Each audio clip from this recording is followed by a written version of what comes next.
عليكم ورحمة الله وبركاته. أعوذ بالله من الشيطان الرجيم. بسم الله الرحمن الرحيم. الحمد لله رب العالمين والصلاة والسلام على سيدنا محمد صلى الله عليه وسلم وآله وأصحابه الفائزين برضا الله أما بعد. ആദരണീയരായ ഉസ്താദന്മാര്, സ്നേഹനിധികളായ ശ്രോതാക്കൾ, പ്രത്യേകിച്ച് KMICയുടെ സമ്പത്തായ റേഡിയോ ശ്രോതാക്കളായ സഹോദര സഹോദരിമാർ, അല്ലാഹു തആല നമ്മുടെ ഈ മഹത്തായ ക്ലാസ് റൂം കൊണ്ട് നമുക്ക് ലഭിക്കുന്ന വിജ്ഞാനങ്ങൾ ഉപകാരപ്രദമായി തീരുവാനും പറയുന്നവരുടെ ജീവിതത്തിലും കേൾക്കുന്നവരുടെ ജീവിതത്തിലും ഉപകരിക്കാനും നമ്മുടെ കുടുംബമിത്രാദികളിലേക്ക് ആവശ്യമായത് അവർക്ക് പറഞ്ഞു മനസ്സിലാക്കി കൊടുത്ത് നാളെ ആഖിറത്തിൽ വിജയിക്കുന്ന മുഅ്മിനീങ്ങളുടെ കൂട്ടത്തിൽ അല്ലാഹു തആല നമ്മെ പെടുത്തി അനുഗ്രഹിച്ചു തരുമാറാവട്ടെ. പിന്നെ എന്റെ പ്രിയപ്പെട്ട റേഡിയോ ശ്രോതാക്കളോട് പ്രത്യേകമായി ഒന്ന് രണ്ട് കാര്യങ്ങൾ അറിയിക്കാനുള്ളത്, ആഴ്ചയിൽ ഒരിക്കലാണ് നമ്മുടെ ഈ പ്രോഗ്രാം നടക്കുന്നത്. ചിലപ്പം സാങ്കേതിക കാരണങ്ങളാൽ ചില ആഴ്ച നടക്കാതെ പോകുന്നുണ്ട്. ഉദാഹരണമായി കഴിഞ്ഞ ആഴ്ച ചോദ്യം പ്ലേ ചെയ്യിപ്പിക്കുന്ന നമ്മുടെ പ്രിയപ്പെട്ട സുഹൃത്ത് അബു അമീൻ എന്ന ഐഡിയയിലുള്ള സുഹൃത്തിന്റെ നെറ്റിന്റെ സാങ്കേതിക തകരാറു കാരണം പരിപാടി അവതരിപ്പിക്കാൻ സാധിച്ചിട്ടില്ല. ചിലപ്പം പെട്ടെന്ന് മറുപടി കിട്ടേണ്ട ചോദ്യങ്ങൾ വാട്സപ്പിൽ അയച്ചവർ ഞങ്ങൾക്ക് പെട്ടെന്ന് ഉത്തരം കിട്ടേണ്ടതായിരുന്നു എന്ന പരാതികൾ പലപ്പോഴും കേൾക്കാറുണ്ട്. അങ്ങനെ പെട്ടെന്ന് 24 മണിക്കൂർ കൊണ്ട് ഉത്തരം കിട്ടേണ്ടതാണെങ്കിൽ അതിനുള്ള സംവിധാനം നമുക്ക് നേരിട്ടോ അല്ലെങ്കിൽ ക്ലാസ് റൂം വഴിക്കോ നമുക്ക് സംശയം തീർക്കാം. ഇത് ആഴ്ചയിൽ ഒരിക്കൽ നടക്കുന്നതും പ്രത്യേകിച്ച് സാങ്കേതിക തകരാറുകൾ ഉണ്ടാകുമ്പോൾ നടക്കാതിരിക്കുകയും ചെയ്യുമ്പോൾ ചിലപ്പം ചോദ്യങ്ങൾ അയച്ചവർക്ക് ആവശ്യ സമയത്ത് ഉത്തരം കിട്ടിയില്ല എന്ന പരാതി സ്വാഭാവികമാണ്. അതെന്റെ പ്രിയപ്പെട്ട ശ്രോതാക്കളാവുന്ന റേഡിയോ ശ്രോതാക്കൾ സഹകരിക്കണമെന്ന് സാന്ദർഭികമായി ഉണർത്തുന്നു.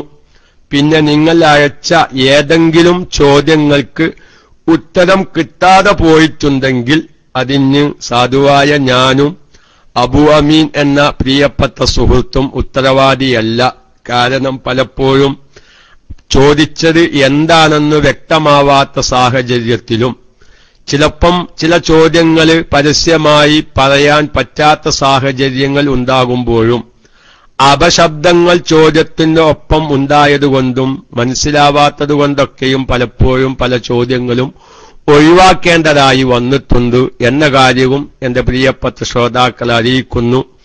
അതുപോലെ തന്നെ ചോദിച്ചത് എന്താണെന്ന് ചോദിച്ച വ്യക്തിക്ക് തന്നെ അറിയാത്തൊരു സാഹചര്യം, കുറെ എന്തൊക്കെയോ ഒരു അടുക്കള വർത്തമാനം പറയുന്നത് പോലെ അങ്ങോട്ട് ചോദിച്ചു, എന്താണ് ഈ വ്യക്തിയുടെ ചോദ്യം എന്ന് വ്യക്തമാവാതിരിക്കുമ്പോഴും ചില ചോദ്യങ്ങൾ ഒഴിവാക്കേണ്ടതായി വരുന്നുണ്ട്. അതുപോലെ തന്നെ സംഘടനാപരമായിട്ടുള്ള കാര്യങ്ങളൊന്നും ഇതിലേക്ക്, ഗവൺമെന്റ് സംബന്ധമായ ചോദ്യങ്ങളൊന്നും ഇതിലേക്ക് അയക്കരുത്. നമ്മുടെ ദൈനംദിനം ജീവിതത്തിലുള്ള നമ്മുടെ സാമ്പത്തിക ഇടപാട്, അതുപോലെ തന്നെ നമ്മുടെ വുളൂ, നിസ്കാരം, സക്കാത്ത്, ഹജ്ജ്, ഉംറ പോലത്തെ നമ്മുടെ നിർബന്ധമായ കുലി, ഇത്തരം നമ്മുടെ ഫിഖ്ഹിയായി വരുന്ന ചർച്ചകളാണ് ഇതിൽ ഉത്തരമായി കിട്ടുക. ഇപ്പോൾ എല്ലാവരും ചോദിക്കുന്ന ഒരു സാന്ദർഭികമായ ഒരു ചോദ്യമാണ്, റേഷൻ കാർഡ് ഭാര്യന്റെ പേരിലാക്കി യാദൃശികമായി ഭാര്യനെ തലാക്ക് ചെല്ലേണ്ടി വന്നാൽ റേഷൻ കാർഡ് പിന്നെ എന്താ കാത്തുക? അത് ഗവൺമെന്റിന്റെ ആൾക്കാരോട് ചോദിക്കേണ്ടതാണ്. അത് ഫിഖ്ഹുമായി ബന്ധപ്പെട്ട ഒരു ചോദ്യം അല്ല. ഞാൻ സാന്ദർഭികമായി ഒരു ഉദാഹരണം പറഞ്ഞതാണ്. അപ്പോൾ എന്റെ പ്രിയപ്പെട്ട ശ്രോതാക്കൾ സംഘടനാപരമായിട്ടോ വ്യക്തിപരമായിട്ടുള്ള ചോദ്യങ്ങൾക്കൊന്നും ഇതിൽ നിന്ന് ഉത്തരം ലഭിക്കുന്നതല്ല എന്നും അറിയിച്ച് ചോദ്യം അയക്കുന്നവർ പ്രത്യേകമായി വളരെ ചുരുങ്ങിയ നിലക്ക് ആ ചോദ്യത്തിന്റെ കാതലായ വശം ആദ്യം ഒന്ന് ആലോചിച്ച് അപശബ്ദങ്ങളൊന്നും വരാത്ത രൂപത്തിൽ ചോദിക്കുന്നത് വ്യക്തമായി ആർക്കും കേൾക്കുന്ന രൂപത്തിൽ നല്ല ശബ്ദത്തോടു കൂടെ ചോദിക്കാനും പ്രത്യേകം ശ്രദ്ധിക്കണം. അല്ലാഹു തആല കഴിവിന്റെ പരമാവധി എല്ലാ ചോദ്യങ്ങൾക്കും ഫിഖ്ഹിയായ ഗ്രന്ഥങ്ങൾ നോക്കിയും സംശയമുള്ളത് ഉസ്താദന്മാരോട് ചോദിച്ചും പിന്നീടും സംശയം ബാക്കിയാണെങ്കിൽ വീണ്ടും വിശദീകരിച്ചും കൊണ്ടൊക്കെയുമാണ് ഉത്തരം പറയുന്നത്. പിന്നെ എന്റെ എല്ലാ ശ്രോതാക്കളോടും ചിലപ്പം ചില ചോദ്യങ്ങളുടെ ഉത്തരം ഒറ്റ വാക്കിൽ അവസാനിക്കുമെങ്കിലും സാന്ദർഭികമായി സാധാരണക്കാരു അറിയേണ്ട ചില വിശദീകരണത്തിലേക്ക് കടക്കുമ്പോൾ അത് ഞങ്ങളുടെ ജീവിതത്തിലേക്ക് ആവശ്യമുള്ളതാണെന്ന് മനസ്സിലാക്കി ചോദ്യത്തിന്റെ ഉത്തരം നീണ്ടുപോയി എന്ന പരാതിയും ഉണ്ടാവരുത് എന്നും സാന്ദർഭികമായി ഉണർത്തി അല്ലാഹു തആല ഈ ഒരു മഹത്തായ സംവിധാനത്തിലൂടെ, കാരണം ഞാൻ ഒന്നുകൂടി സന്തോഷം രേഖപ്പെടുത്തുകയാണ് എന്റെ പ്രിയപ്പെട്ട KMICയുടെ പ്രവർത്തകരോട്. രാത്രി സമയത്ത് ഈ നടക്കുന്ന പരിപാടി പകൽ സമയത്തൊക്കെയും റെക്കോർഡായി വെക്കുമ്പോൾ പകലിലുള്ള ഒരുപാട് റേഡിയോ ശ്രോതാക്കളും നമ്മുടെ ക്ലാസ് റൂമിലെ ശ്രോതാക്കളൊക്കെയും ഒരുപാട് സംശയങ്ങൾ തീർന്നു എന്ന് പറഞ്ഞ് സന്തോഷം അറിയിക്കുന്ന ഒരു രംഗം ഇപ്പോൾ ഏതാനും കുറച്ചു ദിവസങ്ങൾക്ക് മുമ്പ് ഒരു 3 മണിക്കൂർ നമ്മുടെ രാത്രി നടക്കുന്ന ഈ പ്രോഗ്രാം ആരോ റെക്കോർഡായി വെച്ചു. ഒരുപാട് പകൽ സമയത്തുള്ള ശ്രോതാക്കൾ വിളിച്ച് ഒരുപാട് സംശയങ്ങൾക്ക് നിവാരണമായി എന്ന സന്തോഷ വാർത്തകളൊക്കെ അറിയിക്കുമ്പോൾ നമുക്കും ഒരു സന്തോഷമാണ് ഈ ഉറക്കമൊഴിക്കലും നമ്മുടെ സമയവും ഊർജവും സമ്പത്തും ഇതിനു വേണ്ടി ചെലവഴിക്കുന്നത് കൊണ്ട് ഒരുപാട് സാധാരണക്കാർക്ക് ഉപകരിക്കുന്നുണ്ട്. അവരുടെ ഇബാദത്തുകളിലും അവരുടെ സാമ്പത്തിക ഇടപാടുകളിലൊക്കെയും ഉപകരിക്കുന്നുണ്ട് എന്നറിയുമ്പോൾ നമുക്ക് പ്രവർത്തിക്കുവാനും പറയുവാനും ഇതിനു വേണ്ടി നമ്മളെ കൊണ്ട് കഴിയുന്ന സഹായ സഹകരണങ്ങൾ ചെയ്തു കൊടുക്കുവാനും നമുക്ക് താല്പര്യം വരുന്നു. ആ ഒരു സന്തോഷം കൂടി എന്റെ പ്രിയപ്പെട്ട പ്രവർത്തകരുമായി ശ്രോതാക്കളുമായി പങ്കുവെച്ച് അല്ലാഹു തആല ഉപകരിക്കുന്നത് പറയുവാനും കേൾക്കുവാനും തൗഫീക്ക് നൽകുമാറാവട്ടെ. ഏറ്റവും വലിയ ഇബാദത്ത് ഇൽമിലായി സമയം ചിലവഴിക്കലാണ് എന്ന് മഹാന്മാർ പറഞ്ഞിട്ടുണ്ടല്ലോ. ഒന്നിരിക്കെ പറയുക അല്ലെങ്കിൽ പഠിപ്പിക്കുക പോലത്തെ വിഷയങ്ങളിൽ സമയം ചിലവഴിക്കലാണ് ഏറ്റവും വലിയ അഫ്ളലു തആത്ത്, ഏറ്റവും വലിയ ഇബാദത്ത് എന്നൊക്കെയും ഇമാം നവവി റളിയല്ലാഹു തആല അൻഹു തന്റെ മിൻഹാജ് എന്ന കിതാബിന്റെ മുഖവരയിൽ പറഞ്ഞതുപോലെ, അതുപോലെ തന്നെ ഫിഖ്ഹിയായ വിഷയങ്ങൾ ചർച്ച ചെയ്യുന്ന സദസ്സിൽ അല്പസമയം ഇരിക്കുക, അത് കേൾക്കുക എന്നുള്ളത് 60 കൊല്ലം ഇബാദത്ത് സുന്നത്ത് നിസ്കരിക്കുന്നതിനേക്കാൾ മഹത്വമാണ്. 1 മണിക്കൂർ അതല്ലെങ്കിൽ 1.5 മണിക്കൂർ ഒരു ഫിഖ്ഹിയായ മസ്അലകൾ ചർച്ച ചെയ്യുന്ന സദസ്സുമായി നമ്മൾ ബന്ധപ്പെടുക എന്നുള്ളത് 60 കൊല്ലം സുന്നത്ത് നിസ്കരിക്കുന്നതിനേക്കാൾ മഹത്വമാണെന്ന് ഇബ്നു ഉമർ റളിയല്ലാഹു തആല അൻഹു പറഞ്ഞത്. ആ ഒരു മഹത്തായ സ്ഥാനവും പദവിയും കൂലിയും അല്ലാഹു ഇത്തരം ക്ലാസ്സിലൂടെ നമുക്ക് നൽകുമാറാവട്ടെ എന്നും ആത്മാർത്ഥമായി ദുആ ചെയ്ത് ചോദ്യം പ്ലേ ചെയ്യിപ്പിക്കുവാൻ വേണ്ടി അബു അമീനിലേക്ക് മൈക്ക് കൈമാറുന്നു. അസ്സലാമു അലൈക്കും.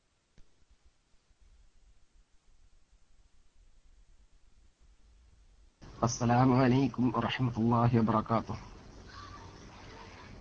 LIC ഇൻഷുറിനെ പറ്റി വിശദീകരിച്ചാൽ നന്നായിരുന്നു. അള്ളാഹു നമ്മുടെ പ്രവർത്തനങ്ങളെല്ലാം കബൂലാക്കുമാറാവട്ടെ. കുവൈത്തിൽ നിന്നും ഇബ്രാഹിം. അസ്സലാമു അലൈക്കും.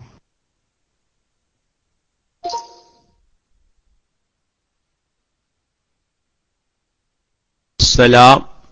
ശബ്ദം കുറവായതുകൊണ്ട് ചോദ്യം പലവരും കേട്ടിട്ടില്ല. LICയെ കുറിച്ച് വിശദീകരിക്കാനാണ് അദ്ദേഹം പറയുന്നത്. LICയെ കുറിച്ച് വിശദീകരിക്കുക എന്ന് പറയുമ്പോൾ ഇൻഷുറൻസ് ഇടപാടാണല്ലോ എന്ന് നമുക്കെല്ലാവർക്കും അറിയാം.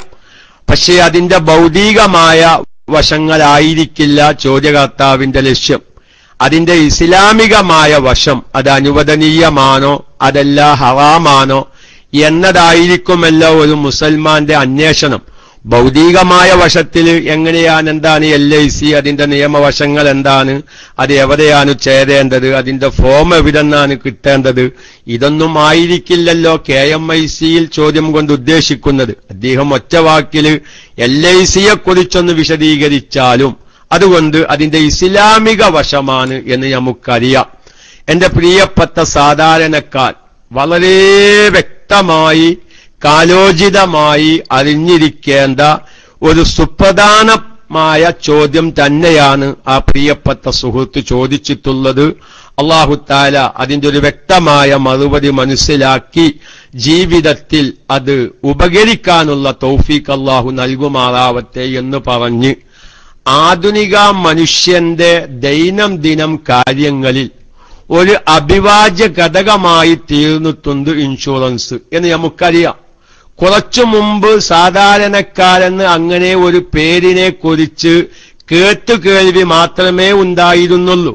ഇന്ന് അവന്റെ വാഹനവും വ്യവസായശാലയും എല്ലാം ഈ പ്രസ്ഥാനവുമായി ബന്ധപ്പെട്ടും കൊണ്ടിരിക്കുകയാണ്. മുസ്ലിമും അമുസ്ലിമും പണ്ഡിതനും പാമരനും സ്ത്രീയും പുരുഷനും പണക്കാരനും പണിക്കാരനും ഇൻഷുറൻസ് വ്യവസ്ഥയുമായി ഇണങ്ങിച്ചേർന്നിരിക്കുന്നു.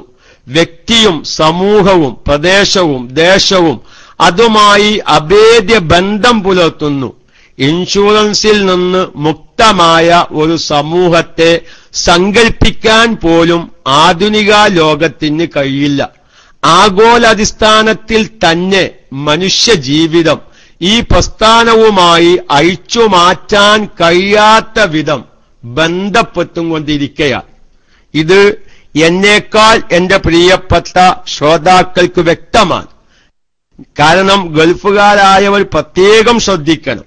ഓരോ കമ്പനികൾ പ്രത്യേകമായ സ്ഥലങ്ങളിലൊക്കെയും ജോലി കിട്ടണമെങ്കിൽ തന്നെ ഇൻഷൂർ ചെയ്യണം എന്ന അവസ്ഥയിലേക്ക് ഗൾഫ് മേഖലയിൽ വരെ എത്തിയിട്ടുണ്ട്. ചുരുക്കത്തിൽ എല്ലാവരും ചെറിയവനെന്നോ വലിയവനെന്നോ പാമരനെന്നോ പണ്ഡിതനെന്നോ പണക്കാരനെന്നോ പണിക്കാരനെന്നോ തൊഴിലാളിയെന്നോ മുതലാളിയെന്നോ വ്യത്യാസമില്ലാതെ എല്ലാവരുടെ ജീവിതവുമായി അഭേദ്യമായി ബന്ധപ്പെട്ടും കൊണ്ടിരിക്കുന്ന ഒരു വിഷയമാണ് ഇൻഷുറൻസ് എന്ന് നമുക്കറിയാം. ആകസ്മികമായ കഷ്ടനഷ്ടങ്ങൾ പരിഹരിക്കുന്നതിന് സുരക്ഷിതത്വവും വിജയകരവുമായ വ്യവസ്ഥിതി എന്ന് കൊത്തിഘോഷിക്കപ്പെടുന്ന ഇൻഷുറൻസ് സാമ്പത്തിക ചൂഷണത്തിന്റെ ഏറ്റവും മികച്ച ഉദാഹരണമാണ്. സേവനത്തിന്റെ മേൽക്കുപ്പായത്തിനുള്ളിൽ സ്വാർത്ഥതയുടെ സ്വരൂപം ഒലിച്ചുവെക്കുന്ന മുതലാളിത്ത ചൂഷണത്തിന്റെ പ്രതീകമാണ് ഇൻഷുറൻസ്. ഇൻഷുറൻസിൽ പലിശയും ചൂതാട്ടത്തിന്റെയും മറ്റു അനിസ്ലാമികമായ കാര്യങ്ങളുടെയും സ്വാധീനം എത്രത്തോളമുണ്ടെന്ന് വരെ പലവരും ചിന്തിച്ചിട്ടില്ല എന്നുള്ളതാണ് യാഥാർത്ഥ്യം. ഇതൊക്കെയും അതിന്റെ ചില ഭൗതികമായ വശങ്ങളാണ് ഞാൻ പറഞ്ഞത്. ഈ എന്റെ പ്രിയപ്പെട്ട ശ്രോതാക്കൾ ചിന്തിക്കേണ്ട ഒരു കാര്യം, ഈ ഇൻഷുറൻസ് കൊണ്ടുവരുന്നത് ഒരു അലസതാ മനോഭാവം വരുന്നുണ്ട്. അതിന്റെ ഒരു ധാർമ്മികമായ വശത്തിലേക്കൊന്ന് ചിന്തിച്ചു നോക്കൂ. ഒരു അലസതാ മനോഭാവം, അതായത് എനിക്ക് എന്റെ ജീവന് എനിക്ക് അപകടം പറ്റിയാൽ ഇൻഷുറൻസ് കിട്ടും, അതല്ലെങ്കിൽ എന്റെ കഥ കത്തിപ്പിടിച്ചാൽ എനിക്ക് ഇൻഷുറൻസ് കിട്ടും എന്ന ധാരണ മനുഷ്യനെ ഒരു അലസത ഉണ്ടാക്കിയെടുക്കുന്നുണ്ട്. എന്റെ ശ്രോതാക്കൾ വളരെയധികം ശ്രദ്ധിക്കണം. കാരണം എന്താ, എനിക്ക് എന്റെ കഥ കത്തിപ്പിടിക്കുന്നതിൽ എന്റെ വാഹനത്തിന് അപകടം പറ്റുന്നതിൽ എനിക്കൊരു വേജാറുമില്ല. കാരണം എന്താ, ഇൻഷുറൻസ് കിട്ടുമല്ലോ എന്ന ഒരു ധൈര്യം ഇവനെ പിടികൂടുകയാണ്. അപ്പൊ ഒരു അലസതാ മനോഭാവം ഇവനെ ഇൻഷുറൻസ് എത്തിക്കുന്നുണ്ട്. അതിന്റെ ഒരുപാട് ഭാഗങ്ങൾ വിശദീകരിക്കാനുണ്ട്. ചില ഭാഗങ്ങൾ ഞാനൊന്ന് സൂചിപ്പിച്ചു പോകുകയാണ്. ഒന്ന്, പരസ്പര സ്നേഹം ഇല്ലാതെയാക്കുക എന്ന വലിയൊരു പ്രശ്നം ഇൻഷുറൻസിലുണ്ട്, അല്ലേ? നോക്കൂ നിങ്ങൾ, ഇപ്പൊ എന്റെ വാഹനത്തിന് ഇൻഷുറൻസ് ഉണ്ട്, അത് ഒരാളുടെ ദേഹത്ത് തട്ടിയാൽ ശബ്ദം ഓക്കല്ലേ? ഹലോ, ശബ്ദം കേൾക്കുന്നില്ലേ? എന്തേ? നോക്കൂ, ഇൻഷുറൻസിന്റെ അവിടെ ഇപ്പൊ എന്റെ വാഹനം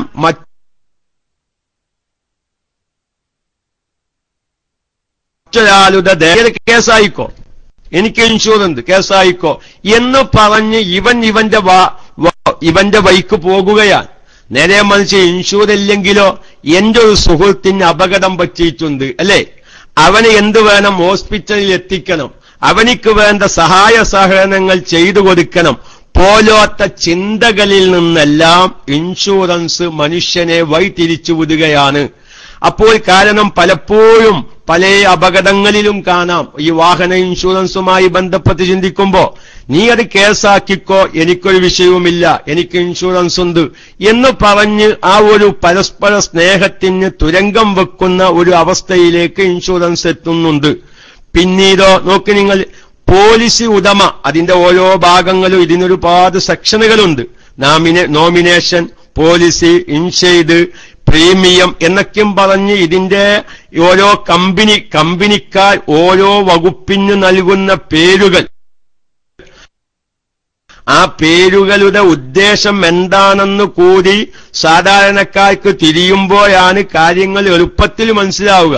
അപ്പൊ ഞാനൊരു ഇൻഷുർ ചെയ്ത വ്യക്തിയാണെങ്കിൽ എന്റെ മക്കൾ വരെ ആഗ്രഹിക്കുന്നത് എന്താണെന്നറിയുമോ?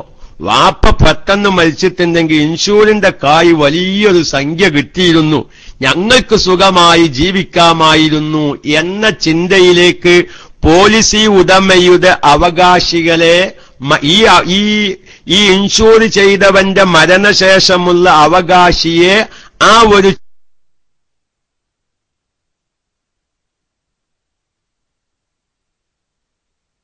ചിന്തയിലേക്ക്. ഈ ഉദാഹരണം, കാര്യങ്ങൾ എല്ലാവരും ഇൻഷൂറുമായി ബന്ധപ്പെടുന്നവരായതുകൊണ്ട് അതിന്റെ ഒരു ധാർമ്മികമായ വശമാണ് ഞാൻ പറയുന്നത്. എനിക്ക് പരിചയമുള്ള എന്റെ നാട്ടിലുള്ള 2 അഗതികളാവുന്ന പാവപ്പെട്ടവരായ 2 രക്ഷിതാക്കന്മാർ. അതിൽ ഒരു രക്ഷിതാവിന് ഏകദേശം ഒരു 9ഓളം മക്കളുണ്ട്, ഒരു രക്ഷിതാവിന് ഒരു 5 മക്കളുമുണ്ട്. ചുരുക്കത്തിൽ ഈ 9ഓളം മക്കളുള്ള പിതാവ് മരിക്കുകയാണ്. ഈ പിതാവ് മരിച്ച് ആ മക്കളൊക്കെയും വളരെ ചെറുപ്രായമാണ്, യത്തീം മക്കളാണ്. അവരുടെ അവസ്ഥ കണ്ട് എന്ത് ചെയ്യുകയാണ് നാട്ടുകാർ എല്ലാവരും? ആ യത്തീം മക്കളാവുന്ന ചെറുമക്കളെ എല്ലാവരും സോപ്പും വസ്ത്രവും അരിയും മറ്റു പല ഉപകാരപ്രദമായ കാര്യങ്ങളും ചെയ്ത് സഹായിക്കുകയാണ്. ഇത് കണ്ടപ്പോ ഈ 5 മക്കളുള്ള ഈ രക്ഷിതാവിന്റെ മക്കൾ പറഞ്ഞൊരു വാക്ക് ഇന്നും എന്റെ ഓർമ്മയിലുണ്ട്. അതെന്താ? നമ്മുടെ വാപ്യം മരിച്ചിക്കണമെങ്കിൽ നമുക്ക് ഇതേമാതിരി സുഖമായി ജീവിക്കാമായിരുന്നു. ഒരു മനുഷ്യന്റെ ഒരു ചെറിയവനാണെങ്കിലും വലിയവനാണെങ്കിലും ഓരോരുത്തരുടെയും ഒരു ചിന്ത എന്താ? വാപ്പ മരിച്ചാലും ശരി, ആര് മരിച്ചാലും ശരി, നമുക്ക് സുഖമായി ജീവിക്കണം. ആ യത്തീം മക്കൾക്ക് നാട്ടുകാർ സഹായിക്കുന്നത് കണ്ട് ഈ മക്കൾ എന്താ വിചാരിക്കുന്നത്? ഈ ഉപ്പയുള്ള കാരണം ഉപ്പാക്ക് വേണ്ടതുപോലെ വരുമാനമില്ല, ഉപ്പാക്ക് വേണ്ടതുപോലെ ജോലിയില്ല, അത് കാരണം നമ്മെ സഹായിക്കാൻ ആരുമില്ല.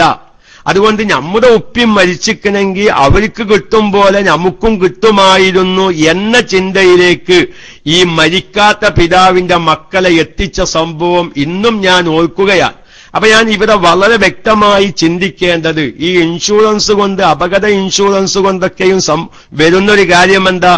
വാപ്പ മരിച്ചാൽ നമുക്ക് സുഖമായി ജീവിക്കാമെന്നുള്ള ഒരു ചിന്തയിലേക്ക് പോളിസി ഉടമയുടെ അവകാശികളെ എത്തിക്കുന്നുണ്ട്. ഇതൊക്കെയും അതിന്റെ ഒരു ധാർമ്മികമായ വശമാണ്.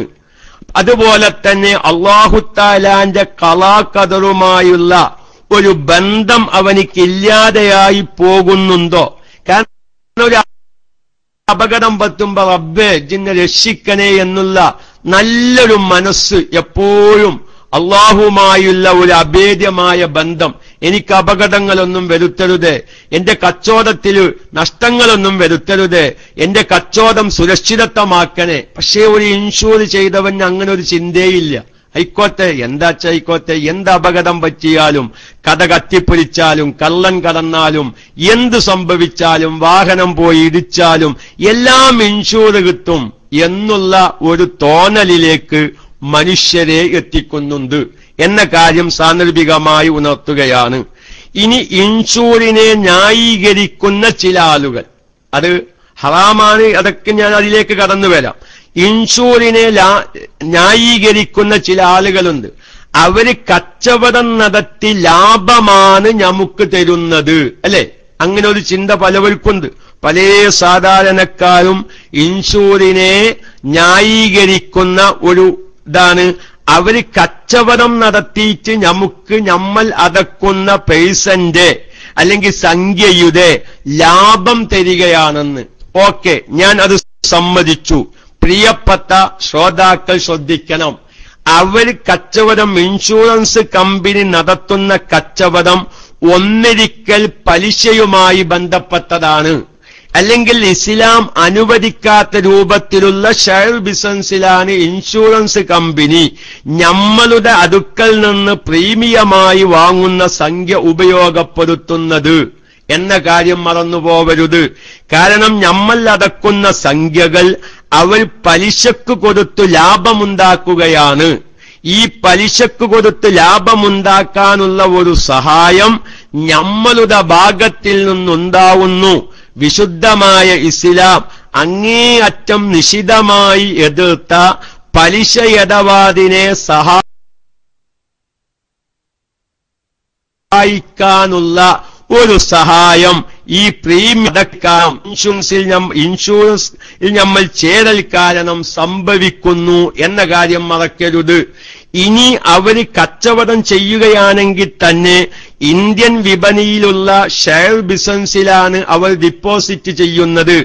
ഇന്ന് ഇന്ത്യൻ കമ്പനികൾ നടത്തുന്ന ഷെയർ ബിസിനസ് പരിശോധിച്ചാൽ ഒരിക്കലും തന്നെ ഇസ്ലാമികമായ വശങ്ങൾ അതിലില്ല. ഇസ്ലാം അംഗീകരിച്ച രൂപത്തിലുള്ള ഷെയർ ബിസിനസ് അല്ല വാസ്തവത്തിൽ ഒരു കമ്പനിയും ഇവിടെ നടത്തുന്നത്.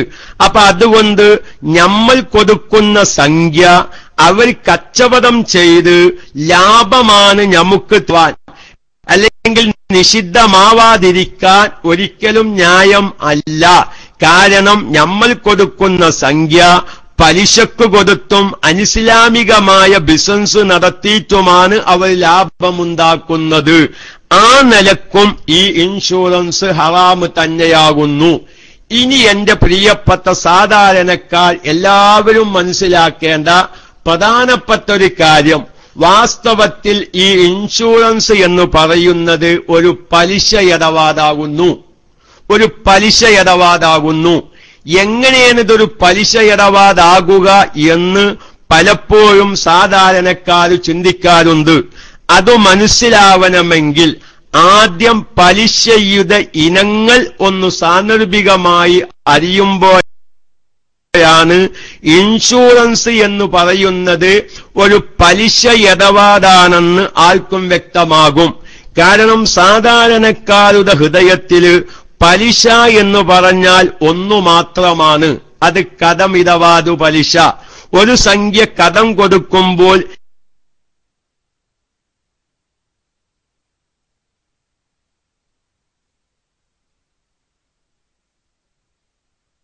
ഇന്ന സംഖ്യ എനിക്ക് അധികമായി തിരിച്ചു തരാൻ എന്റെ പ്രിയപ്പെട്ട സാധാരണക്കാർ ശ്രദ്ധിക്കേണ്ടത് പലിശ 4 വകുപ്പുണ്ട്.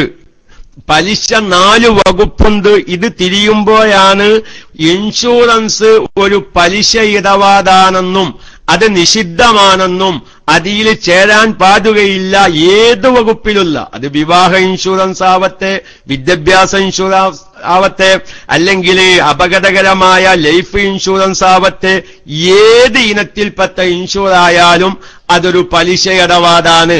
കാരണം പലിശ, ഒന്നാമത്തെ പലിശ വർധനവ് പലിശ അഥവാ ഏറ്റക്കുറച്ചിലൂടെ പലിശ വന്നു ചേരുന്ന വസ്തുക്കൾ കൈമാറുമ്പോൾ ഉണ്ടാകുന്ന വർധന. അതുപോലെ തന്നെ രണ്ടാമത്തത് കൈവശ പലിശ. പലിശ വന്നു ചേരുന്ന വസ്തുക്കൾ ഒക്കമായി കൈമാറുന്നതിനു മുമ്പ് ഇടപാടുകാരിൽ ആരെങ്കിലും സ്ഥലം വിടുക. മൂന്നാമത്തെ പലിശ അവധി പലിശ. ക്രിയവിക്രയം നടത്തുന്ന പലിശ വന്നു ചേരുന്ന വസ്തുക്കളിൽ വല്ലതിനും അവധി നിശ്ചയിക്കുക. ഈ 3 പലിശയും വന്നു ചേരുന്നത് കച്ചവടത്തിലാണ്, ബിസിനസ്സുകളിലാണ്.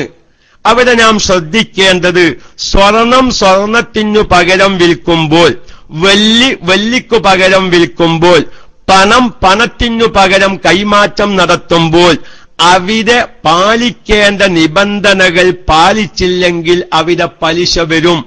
ഇവിടെ ഇൻഷുറൻസിൽ സംഭവിക്കുന്നതെന്താ? നമ്മൾ ഓരോ മാസവും ഒരു നിശ്ചിത സംഖ്യ പ്രീമിയം എന്ന പ്രത്യേകമായ രൂപത്തിൽ അടക്കുന്നു. എന്നിട്ട് അതിൻ്റെതായ കാലാവധി പൂർത്തിയാകുമ്പോൾ അതിന്റെ ഇരട്ടിയോ അല്ലെങ്കിൽ കമ്പനി നിശ്ചയിക്കുന്ന നാം കൊടുത്ത സംഖ്യയേക്കാൾ അമിതമായ ഒരു സംഖ്യ നമുക്ക് തരുന്നു. നമ്മുടെ കോതാമ്പുഴ ബാബു ഉസ്താദിന്റെ ഉദാഹരണം കടമെടുത്തു പറഞ്ഞാൽ, ഒരാൾ തന്റെ ജീവനോ സ്വത്തോ 20,000 രൂപക്ക് ഇൻഷൂർ ചെയ്യുന്നുവെന്ന് സങ്കൽപ്പിക്കുക. ഇൻഷുറൻസ് കമ്പനിക്ക് മാസാന്തം 50 രൂപ പ്രീമിയം അടക്കുന്നുവെന്നും സങ്കൽപ്പിക്കുക. പ്രീമിയത്തുക 50 രൂപ വീതം 20 തവണ അടച്ചപ്പോഴേക്കും ഇൻഷൂർ ചെയ്ത സംഭവം മരണം അല്ലെങ്കിൽ ധനനാശം സംഭവിച്ചു. കരാറനുസരിച്ച് 20,000 രൂപ കമ്പനി നഷ്ടപരിഹാരം നൽകി. ഇവിടെ 1000 രൂപ അടച്ചതിനു 20,000 രൂപ തിരിച്ചു ലഭിച്ചു. 19,000 രൂപ എന്തിനു പകരമായാണ് കൈപ്പറ്റിയത്? അത് ഒന്നിനെയും പ്രതിനിധാനം ചെയ്യുന്നില്ല. അത് കേവലം വർധന മാത്രമാണ്. ഈ വർധന കമ്പനി നൽകാൻ കാരണമെന്താ? ഒരു കാരണം മാത്രമേയുള്ളൂ. ഇൻഷുറൻസ് ഇടപാട് നടത്തുകയും തദനുസാരം അടക്കേണ്ട പ്രീമിയം അടക്കുകയും ചെയ്തു. ഇതുമാത്രമാണ് കാരണം. പ്രീമിയം അടച്ച പകരം പോളിസി സംഖ്യ കൈപ്പറ്റി. അപ്പോൾ ഇവിടെ ധനകൈമാറ്റവും വ്യാപാരവും നടന്നു. വ്യാപാരത്തിന്റെ അല്ലെങ്കിൽ കച്ചവടത്തിന്റെ നിർവചനത്തിൽ ഈ ഇടപാടും പെടുന്നു. ധനത്തിനു പകരം ധനം കൈമാറുക എന്നാണല്ലോ കച്ചവടത്തിന്റെ നിർവചനം. ഇത് എല്ലാ ഫിഖിന്റെ കിതാബുകളും നോക്കിയാൽ കാണാം. ഇനി എന്റെ പ്രിയപ്പെട്ട സാധാരണക്കാർ ശ്രദ്ധിക്കേണ്ടത്, പണത്തിനു പകരം പണം നൽകിക്കൊണ്ടുള്ള കച്ചവടമായതുകൊണ്ട് പലിശ വന്നു ചേരുന്ന കച്ചവടത്തിലെ ഉപാധികൾ അത് ലംഘിക്കാൻ പാടുള്ളതല്ല. എന്നാൽ ഇവിടെ കൈക്കു-കൈ അഥവാ റൊക്കമായിരിക്കുക എന്ന നിയമവും തുല്യമായിരിക്കുക എന്ന നിയമവും ലംഘിച്ചും കൊണ്ടാണ് ഇവിടെ ഇൻഷുറൻസ് കമ്പനിയുമായി ഈ പണത്തിനു പകരം ഇടപാട് നടത്തുന്നത്. ആ നിലക്ക് നിഷിദ്ധമായ പലിശയുടെ വകുപ്പ് ഇൻഷുറൻസിൽ കടന്നുകൂടുന്നു. അതുകൊണ്ട് തന്നെ ഈ ഇൻഷുറൻസ് തനിച്ച പലിശയുമായി ബന്ധപ്പെട്ടൊരു ഇടപാടാണ് ഫിഖിന്റെ വീക്ഷണത്തിൽ എന്ന് യാതൊരു സംശയവുമില്ല. ഇത്രയും പറഞ്ഞതിൽ നിന്ന് സാധാരണക്കാരാണ് നമ്മുടെ ശ്രോതാക്കളായതുകൊണ്ട് പലിശയുടെ എല്ലാ വകുപ്പും തിരിയാത്തതുകൊണ്ട് കാര്യങ്ങൾ മനസ്സിലാക്കാൻ പ്രയാസമുണ്ടാകുമെന്ന് ഞാൻ വിശ്വസിക്കുന്നു. അതുകൊണ്ട് ഒന്നുകൂടി ഞാൻ ആവർത്തിച്ചു പറയുന്നു, സ്വർണത്തിനു പകരം വിൽക്കുമ്പോൾ, വെള്ളിക്കു പകരം വിൽക്കുമ്പോൾ, അതുപോലെ തന്നെ അരിക്കു പകരം വിൽക്കുമ്പോൾ, കോതമ്പിനു പകരം വിൽക്കുമ്പോൾ, പണത്തിനു പകരം കൈമാറ്റം നടത്തുമ്പോൾ അവിടെ 3 നിബന്ധന പാലിക്കണം. ഈ 3 നിബന്ധന പാലിക്കാതെ ഇടപാട് നടത്തിയാൽ ആ ഇടപാടിൽ പലിശ വന്നു ചേരും, നിഷിദ്ധമായ പലിശ വന്നു ചേരും. അപ്പോൾ ആ ഇടപാട് നിഷിദ്ധമായി തീരും, അതിലൂടെയുള്ള സമ്പാദ്യവും നിഷിദ്ധമായി തീരും. അപ്പോൾ ഇൻഷുറൻസ് കമ്പനിയുമായി പണത്തിനു പകരം പണം കൊണ്ട് ഇടപാട് നടത്തുകയാണ്, ധനമാറ്റ കച്ചവടം നടത്തുകയാണ്. സമമായിരിക്കുക. 1000 രൂപ കൊടുത്ത് 1000 രൂപ വാങ്ങുക. ഉദാഹരണം പറയാ, എന്റെ കൈവശം 100 രൂപ ചില്ലറയുണ്ട്, മറ്റൊരു വ്യക്തിയുടെ കൈവശം 100 രൂപയുടെ നോട്ടുണ്ട്. എനിക്കാവശ്യം നോട്ടാണ്, അവനിക്കാവശ്യം ചില്ലറയാണ്. നമുക്കിവിടെ നോട്ടിനു പകരം ചില്ലറ വിൽക്കാം. പക്ഷേ നിബന്ധന പാലിക്കണം. 90 രൂപക്കു പകരം 100 രൂപ ചേഞ്ച് കച്ചവടം നടത്താൻ പറ്റുകയില്ല. 100 രൂപ നോട്ട് കൊടുക്കുമ്പോൾ പകരമായി അതേ സംഖ്യ വരുന്ന 100 രൂപ ചില്ലറയാവണം. അതുപോലെ തന്നെ അവിടെ അവധി നിശ്ചയിക്കാൻ പാടില്ല. ചില്ലറ ഇന്നു തരാം, നോട്ട് നിനക്കു ഞാൻ നാളെയും തരാം, ഇങ്ങനെ അവധി നിശ്ചയിച്ച കച്ചവടം പറ്റുകയില്ല. അപ്പൊ പണത്തിനു പകരം പണമെന്ന ഇടപാട് നടത്തുമ്പോൾ അവിടെ ഇസ്ലാം നിർദ്ദേശിച്ച നിബന്ധനകൾ പാലിക്കാത്തതുകൊണ്ട് ഇൻഷുറൻസ് ഇടപാടിൽ പലിശ വന്നു ചേരുന്നു. ആ നിലക്ക് ഫിഖിന്റെ വീക്ഷണത്തിൽ പലിശയുമായി ബന്ധപ്പെട്ട ഒരു ഇടപാട്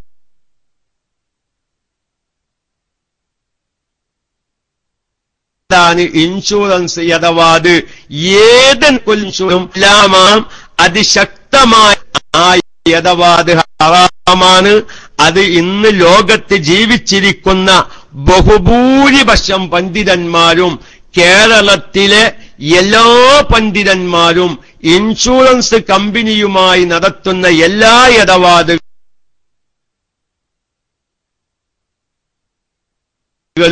നിഷിദ്ധത്തിൽ സാന്ദർഭികമായ ഒരു കാര്യം ഉണർത്തട്ടെ. ആധുനിക ലോകത്ത് ജീവിക്കുന്ന വിരലിൽ എണ്ണാവുന്ന ചില പണ്ഡിതന്മാർ ആധുനിക യുഗത്തിനൊപ്പിച്ച് ഇസ്ലാമിന്റെ നിയമങ്ങളെ വളച്ചൊടിക്കുന്ന വിരലിൽ എണ്ണാവുന്ന ചില പണ്ഡിത വേഷധാരികൾ ഇൻഷുറൻസ് അനുവദനീയമാണെന്ന് പറയുന്നുണ്ട്. ഇവിടെ എന്റെ പ്രിയപ്പെട്ട സാധാരണക്കാരുടെ ഭാഗത്തിൽ നിന്ന് ഒരുപാട് ചോദ്യങ്ങൾ വന്നേക്കാം. വണ്ടി ഇൻഷുർ ചെയ്യൽ നിർബന്ധമാണ്. അതുപോലെ തന്നെ ഗൾഫ് മേഖലയിൽ ചില ജോലി ലഭിക്കണമെങ്കിൽ ഇൻഷുർ നിർബന്ധമാണ്. അപ്പോൾ എന്തു ചെയ്യും? നിർബന്ധിത സാഹചര്യത്തിൽ ചിലപ്പം നമുക്ക് ചില കാര്യങ്ങളിൽ ഇളവ് ലഭിച്ചാലും പൊതുവിൽ ഇൻഷുറൻസ് എന്ന് പറയുന്ന ഏത് വകുപ്പിലുള്ള ഇൻഷുറാണെങ്കിലും എല്ലാ നിലക്കും ഇത് ഹറാമാണ് എന്ന കാര്യത്തിൽ യാതൊരു സംശയവുമില്ല. എന്റെ പ്രിയപ്പെട്ട സാധാരണക്കാരോട് അവസാനമായി ഞാനൊരു കാര്യം പറയട്ടെ. നമുക്ക് ഇതിന്റെ എല്ലാ വശങ്ങളും എന്തുകൊണ്ടാണ് ഇൻഷുർ ഹറാമാവാൻ കാരണമെന്നും അതിന്റെ എല്ലാ വശങ്ങളും വിശദമായി പഠിക്കാൻ ചിലപ്പോൾ ഇതുപോലത്തെ ഒരു ചോദ്യോത്തര വേദികളെ കൊണ്ട് മാത്രം സാധിച്ചോളണമെന്നില്ല.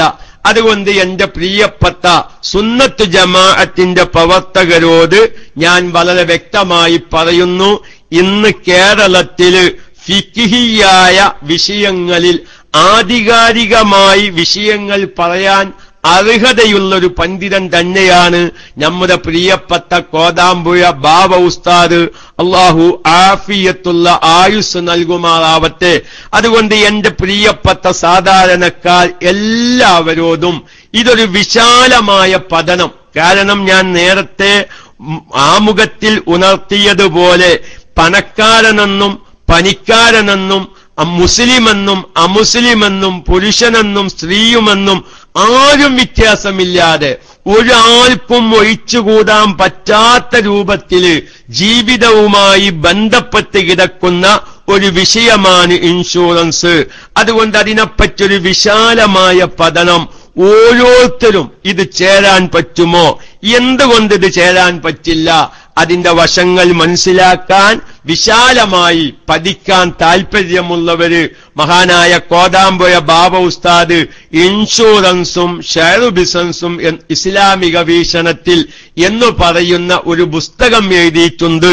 ഞാൻ പറയുന്നത് എല്ലാവർക്കും ഫിഖിന്റെ ഗ്രന്ഥങ്ങൾ നോക്കി എന്തുകൊണ്ട് ഇൻഷുർ ഹറാമായി, എന്തുകൊണ്ട് അതിൽ ചേർന്നുകൂടാ, ഈ പറയുന്ന ന്യായീകരണങ്ങൾക്കൊക്കെയും എന്താണ് അതിനു മറുപടി എന്നൊക്കെയും നമുക്ക് സംശയം തീരുന്ന രൂപത്തിലുള്ള നല്ലൊരു ഗഹനമായ ചെറിയ പുസ്തകമാണെങ്കിലും ഗഹനമായ ചർച്ച തന്നെ മഹാനായ കോതാമ്പുഴ ബാബ ഉസ്താദ് നടത്തിയിട്ടുണ്ട്.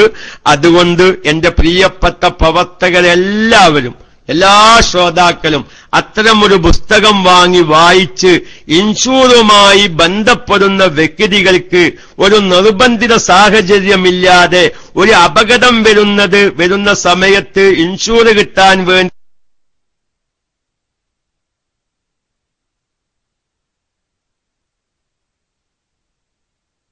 െല്ലാം ചെയ്യുന്ന വ്യക്തികളെ കാണുമ്പോ ഞാൻ കോതാമ്പുഴ ഉസ്താദിന്റെ ഈ പുസ്തകത്തെ പരിചയപ്പെടുത്താൻ കാരണം ഇനിയും ഇതിന്റെ മറ്റു വശങ്ങളിലേക്ക് ഇറങ്ങി ചെല്ലേണ്ടതുണ്ട്.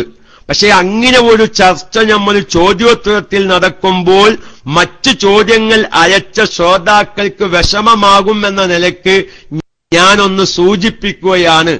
കാരണം ഇൻഷൂർ ചെയ്യുമ്പോൾ അവിടെ സംഭവിക്കുന്ന മറ്റൊരു കാര്യമുണ്ട്. ഇയാള് മരണപ്പെട്ട് കഴിഞ്ഞാൽ ഇതിനൊരു നോമിനേഷൻ നടക്കുന്നുണ്ട്. ഉദാഹരണം പറയാ, ഞാൻ ഒരു ഇൻഷൂറിൽ അംഗമായി, ഞാനൊരു പോളിസി ഉടമയായാൽ എന്റെ മരണശേഷം ഈ സംഖ്യ ആർക്കാണ് കൊടുക്കേണ്ടത്? ഒരു നോമിനേഷൻ നമ്മൾ ഇതിന്റെ ഒപ്പം എഴുതി ചേർക്കേണ്ടതുണ്ട്. എന്താണ് അവിടെ സംഭവിക്കുന്നത്? എന്റെ മരണശേഷം ഈ സംഖ്യ ഇന്നാലിന്ന ആൾക്ക് എന്ന് പറയുമ്പോ ഒരാളുടെ മരണത്തിന്റെ ശേഷം ബന്ധിപ്പിക്കപ്പെടുന്ന വിഷയം, അതിന്റെ നിയമം വസിയ്യത്താണ്. എന്റെ പ്രിയപ്പെട്ട സാധാരണക്കാർ, ഈ ഒരു വിഷയത്തിന്റെ ഫിഖ്ഹിയായ മസ്അലകളുടെ ആയത്തിലേക്ക് ഇറങ്ങി വരുമ്പോഴാണ് ഇതിലുള്ള വലിയ വലിയ അപാകതകൾ തീരുക. എന്റെ മരണത്തിന്റെ ശേഷം ഈ സ്വത്ത് ഇന്നാലിന്ന ആൾക്കാണെന്ന് നമ്മൾ പറയുമ്പോൾ അതൊരു വസിയ്യത്തിന്റെ നിയമമാണ് വരുന്നത്. പക്ഷേ ഇവിടെ വസിയ്യത്തിന്റെ നിയമം യോജിക്കുന്നില്ല. കാരണം ഞാൻ അടച്ച പ്രീമിയം തുകയേക്കാൾ, സംഖ്യയേക്കാൾ വലിയ സംഖ്യ പലിശയുമായി ബന്ധപ്പെട്ട സംഖ്യയാണ് എന്റെ മരണശേഷം എന്റെ ഭാര്യയെ അല്ലെങ്കിൽ അതുപോലത്തെ മറ്റൊരു നോമിനേഷൻ ചെയ്ത വ്യക്തിക്ക് ഞാൻ എഴുതി കൊടുക്കുന്നത്. ഈ അവകാശിക്ക് എനിക്ക് അതുപോലെ തന്നെ ഒരു വ്യക്തിക്ക് വേണ്ടി മാത്രം ഒരാളുടെ സ്വത്ത് അങ്ങനെ വസിയ്യത്ത് ചെയ്യാൻ പറ്റുമോ? അത് മറ്റൊരു വിഷയമാണ്. വളരെ ശ്രദ്ധിക്കണം. എന്റെ സ്വത്ത് എന്റെ മരണശേഷം എന്റെ ഭാര്യയ്ക്ക് മാത്രമാണ്. എന്റെ മറ്റു അവകാശികൾ ഉണ്ടായിരിക്കെ എന്റെ സ്വത്ത് പൂർണ്ണമായും എന്റെ മരണശേഷം അത് ഭാര്യയ്ക്ക് എഴുതി കൊടുക്കുക പോലോത്ത മരണവുമായി ബന്ധപ്പെട്ട വസിയ്യത്തിന്റെ മസ്അലയും ഈ ഇൻഷൂറുമായി ബന്ധപ്പെട്ട് ചർച്ച ചെയ്യുമ്പോൾ ചർച്ചയ്ക്ക് വരേണ്ടതാണ്. പക്ഷേ അങ്ങനെ ഒരു സുദീർഘമായ ചർച്ചയാകുമ്പോൾ വിഷയം വല്ലാതെ നീളും എന്ന് ഭയപ്പെട്ടതുകൊണ്ട് ഈ വിഷയത്തെക്കുറിച്ച് വിശാലമായ പഠനം ആഗ്രഹിക്കുന്നവർക്കുള്ള ഒരു എളുപ്പമാർഗം, സാധാരണക്കാർക്ക് പ്രത്യേകിച്ചുമുള്ള ഒരു എളുപ്പമാർഗമാണ് കോതാമ്പുഴ ഉസ്താദിന്റെ ഇൻഷുറൻസും ഷെയർ ബിസിനസും ഇസ്ലാമിക വീക്ഷണത്തിൽ എന്ന പുസ്തകം നമ്മുടെ സമ്മേളന നഗരികളിലും അതുപോലെ തന്നെ SYSന്റെ ബുക്ക് സ്റ്റാളുകളൊക്കെയുമായി ബന്ധപ്പെട്ടാൽ എന്തുകൊണ്ടാണ് വിശുദ്ധമായ ഇസ്ലാം ഈ ഇൻഷൂർ എന്ന യഥവാദിനെ നിഷിദ്ധമാക്കാൻ കാരണമെന്നും, എനിക്ക് നാളെ ആഖിറം നഷ്ടപ്പെടുകയാണ് വേണ്ടത്. കാരണം ഭൗതികമായ ജീവിതത്തിൽ ഓരോരുത്തരും ആഗ്രഹിക്കുന്നത് സമാധാനമാണ്. ഇൻഷുറൻസിലൂടെ മനുഷ്യന് സമാധാനം നൽകുന്നുണ്ട് എന്ന ന്യായീകരണങ്ങളൊക്കെയും പലവരും പറയുന്നുണ്ട്. ഇൻഷാ അല്ലാഹ് അത്തരം സംശയങ്ങളൊക്കെയും ആർക്കെങ്കിലും ഉണ്ടെങ്കിൽ വാട്സപ്പിലൂടെയോ അല്ലാത്ത നിലക്കോ ചോദിച്ചാൽ ഇൻഷാ അല്ലാഹ് നമുക്കതിന് പരിഹാരം കാണാം. കാരണം മനുഷ്യൻ ആഗ്രഹിക്കുന്നത് സമാധാനമാണ്. അപ്പൊ ഞാൻ വലിയ ഒരു സംഖ്യ മുടക്കി വലിയ ഒരു കച്ചവടം തുടങ്ങി, എനിക്കും മനസ്സിനു സമാധാനമില്ല. ഈ കട കത്തിയാൽ എന്റെ സംഖ്യ നഷ്ടപ്പെടുകയല്ലേ? ഈ കട ആരെങ്കിലും കൊള്ളയടിച്ചാൽ എന്റെ സംഖ്യ നഷ്ടപ്പെടുകയല്ലേ? പക്ഷേ ഇൻഷൂർ ചെയ്യലോടുകൂടെ എനിക്ക് സമാധാനായി, ഞാൻ സുഖമായി കിടന്നുറങ്ങുകയാണ്.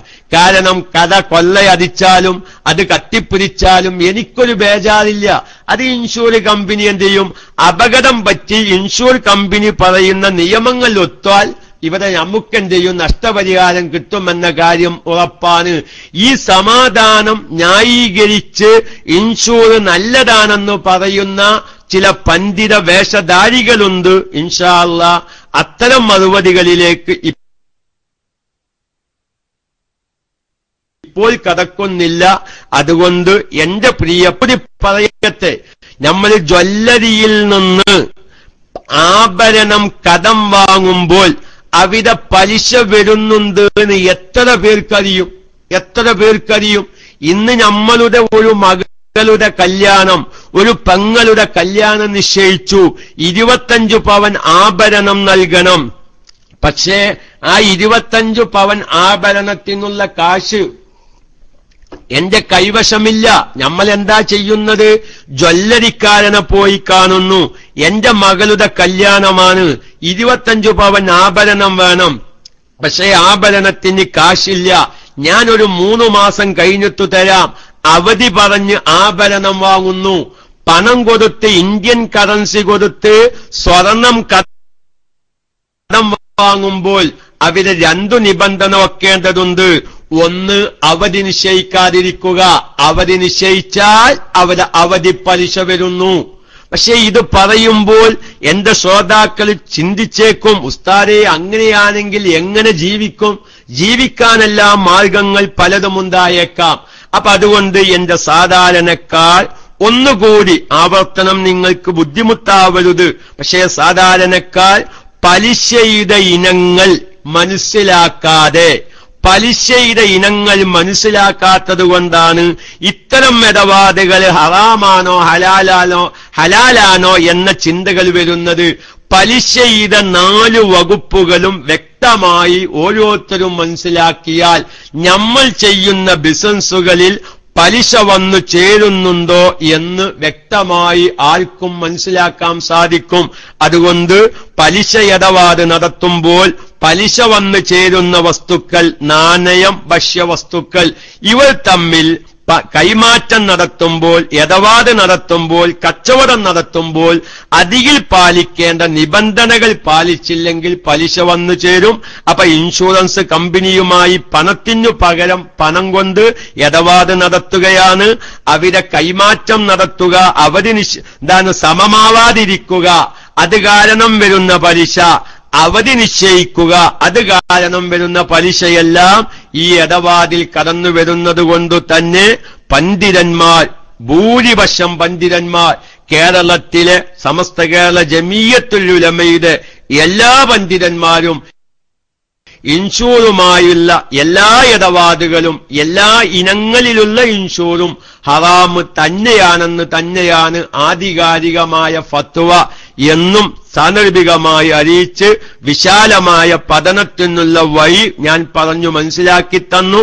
ആ വഴി ഉപയോഗിച്ച് ആഖിറത്തില് പലിശയുമായി ബന്ധപ്പെട്ട ഭയാനകമായ ശിക്ഷയ്ക്കു പാത്രമാവാതിരിക്കാൻ എല്ലാവരും സാന്ദർഭികമായി ശ്രദ്ധിക്കണം എന്നും മാത്രം ഉണർത്തി തൽക്കാലം അടുത്ത ചോദ്യത്തിനു വേണ്ടി മൈക്ക് ഫ്രീ.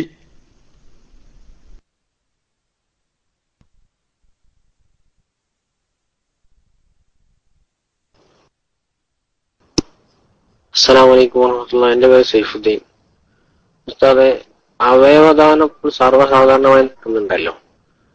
വൃക്ക, കണ്ണ്, അതുപോലെ രക്തം, ഇങ്ങനെ മറ്റുള്ളതൊക്കെ ദാനം ചെയ്യലുണ്ട്. ആളുകൾ വിൽക്കുക, വാങ്ങുക, ഈ വിധി ഇതൊക്കെ നടക്കുന്നുണ്ട്. അത് വിൽക്കുന്നതിന്റെയും വാങ്ങുന്നതിന്റെയും വിധി എന്താണ്? അതുപോലെ ദാനം ചെയ്താൽ അത് സ്വീകരിക്കാൻ പറ്റുമോ? അതുപോലെ അത് നമുക്ക് നമ്മുടെ ശരീരത്തിൽ ആവശ്യമായ സമയത്ത് വെക്കാൻ ഇസ്ലാം അനുവദിക്കുന്നു. ഇസ്ലാമികമായ ഹുക്കം എന്താണ്? അതുപോലെ ഒരു അന്യ സ്ത്രീയുടെ ഒരു വൃക്കയാണ് ഒരാൾ വെക്കുന്നതെങ്കിൽ അതിന്റെ വിധി എന്താണ്?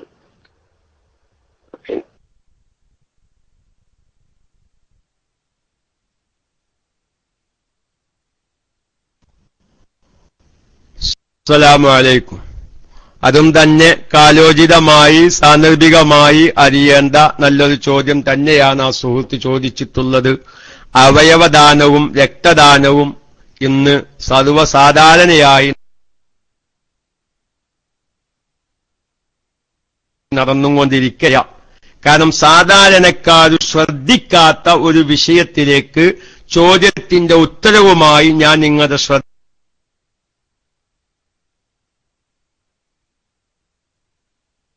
ക്ഷണിക്കുകയാണ്. രക്തം നജസാണ്, അത് ചികിത്സിക്കാൻ പറ്റുകയില്ല. പറയുമ്പോ പെട്ടെന്നാരും DC പോയാൽ KMIC രക്തം കൊണ്ട് ചികിത്സിക്കാൻ പാടില്ല എന്ന് പറഞ്ഞു നിങ്ങാണ്ട് പ്രചരിപ്പിക്കേണ്ട, ഫുള്ള് കേൾക്കാൻ തയ്യാറാവണം. രക്തം നജസാണ്, അതുകാരണം കൊണ്ട് തന്നെ രക്തം വിൽക്കുവാനോ അത് നജസ് കൊണ്ട് ചികിത്സിക്കാനോ പറ്റുകയില്ല.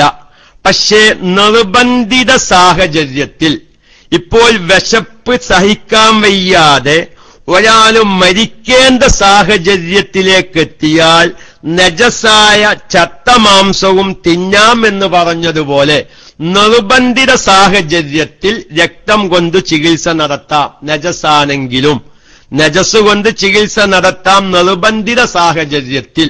പക്ഷേ അതിൽ നിന്ന് മദ്യം അവരെ ഒന്ന് ശ്രദ്ധിക്കേണ്ടതുണ്ട്. മദ്യം കൊണ്ടുള്ള ചികിത്സ, കള്ള് കൊണ്ടുള്ള ചികിത്സ, ഈ വെറും മുസ്തഖില്ലൻ എന്ന് പറഞ്ഞാൽ സെപ്പറേറ്റ് മദ്യം കൊണ്ട് ചികിത്സ അനുവദനീയമല്ല. ഒരു ഡോക്ടർ അടുക്കൽ ചെന്നു, ആ ഡോക്ടർ പരിശോധിച്ചിട്ട് പറഞ്ഞു, നിന്റെ ഈ രോഗശമനത്തിന് ഒരു ഗ്ലാസ് അല്ലെങ്കിൽ 1 ഗ്ലാസ് കള്ള് കുടിച്ചാൽ മതി എന്ന് പറഞ്ഞു. എങ്കിൽ അങ്ങനെ ചികിത്സിക്കാൻ പാടില്ല.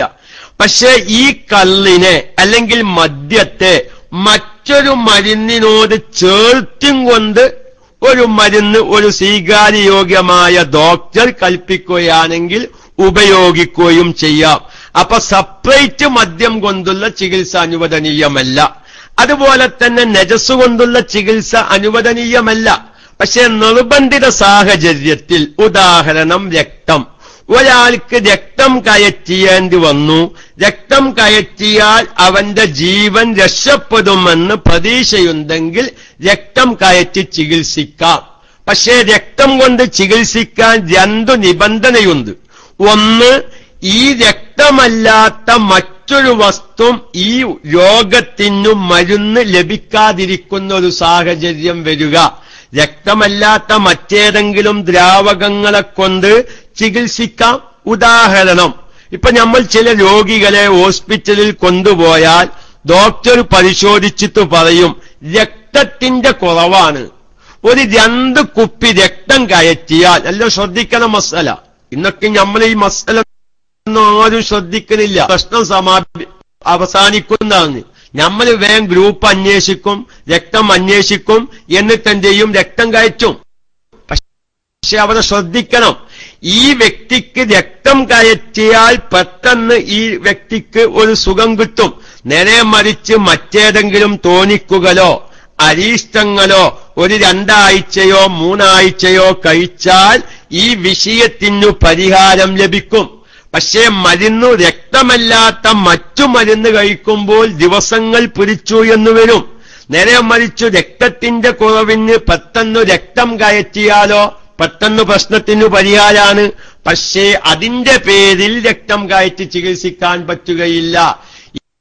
ഈ രക്തം കയറ്റുകയല്ലാത്ത മറ്റു മാർഗങ്ങളിലൂടെ ഈ രോഗത്തിനു ചികിത്സയുണ്ടെങ്കിൽ, മരുന്നുണ്ടെങ്കിൽ രക്തം കയറ്റി ചികിത്സിക്കാൻ പാടില്ല.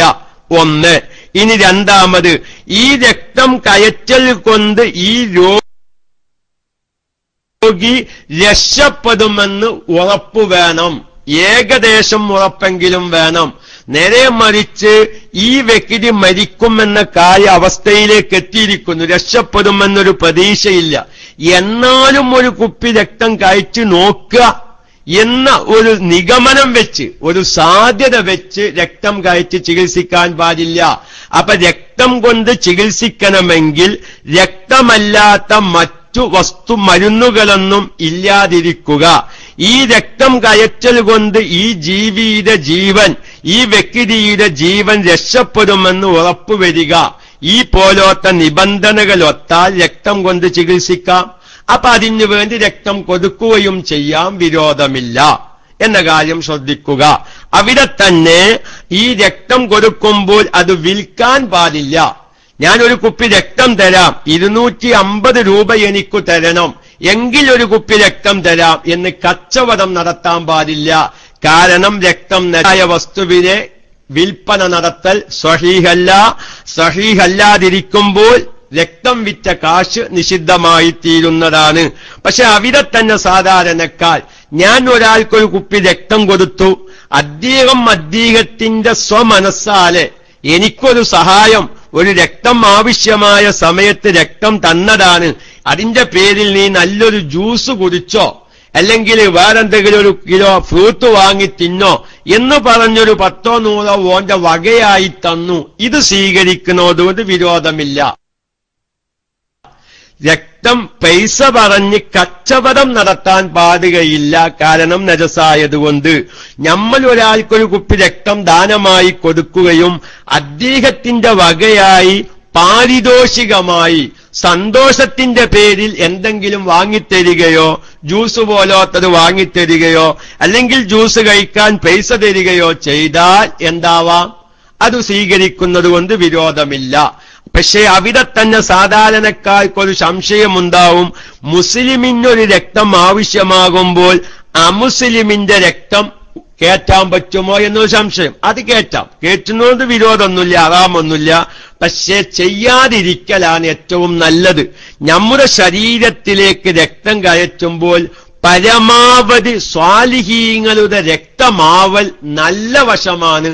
അത് അല്ല ഒരു അമുസ്ലിമിന്റെ രക്തം കയറ്റി അത് ഹറാമൊന്നുമില്ല.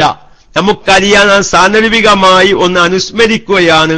മഹാനായ ശൈഖുന EK അസം മുസ്ലിയാർ ഹോസ്പിറ്റലിൽ അഡ്മിറ്റാക്കി ഒരു കുപ്പി രക്തം ആവശ്യം വന്നപ്പോൾ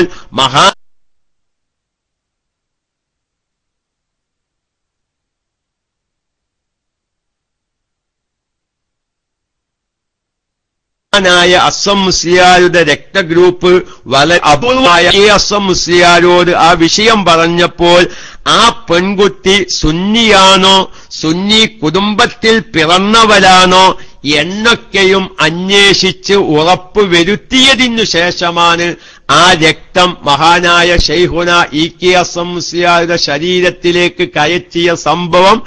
EK അസം മുസ്ലിയാരുമായി ബന്ധപ്പെട്ടവർ അദ്ദേഹത്തിന്റെ ചരിത്രം പറയുന്നത് കേട്ടിട്ടുണ്ട്.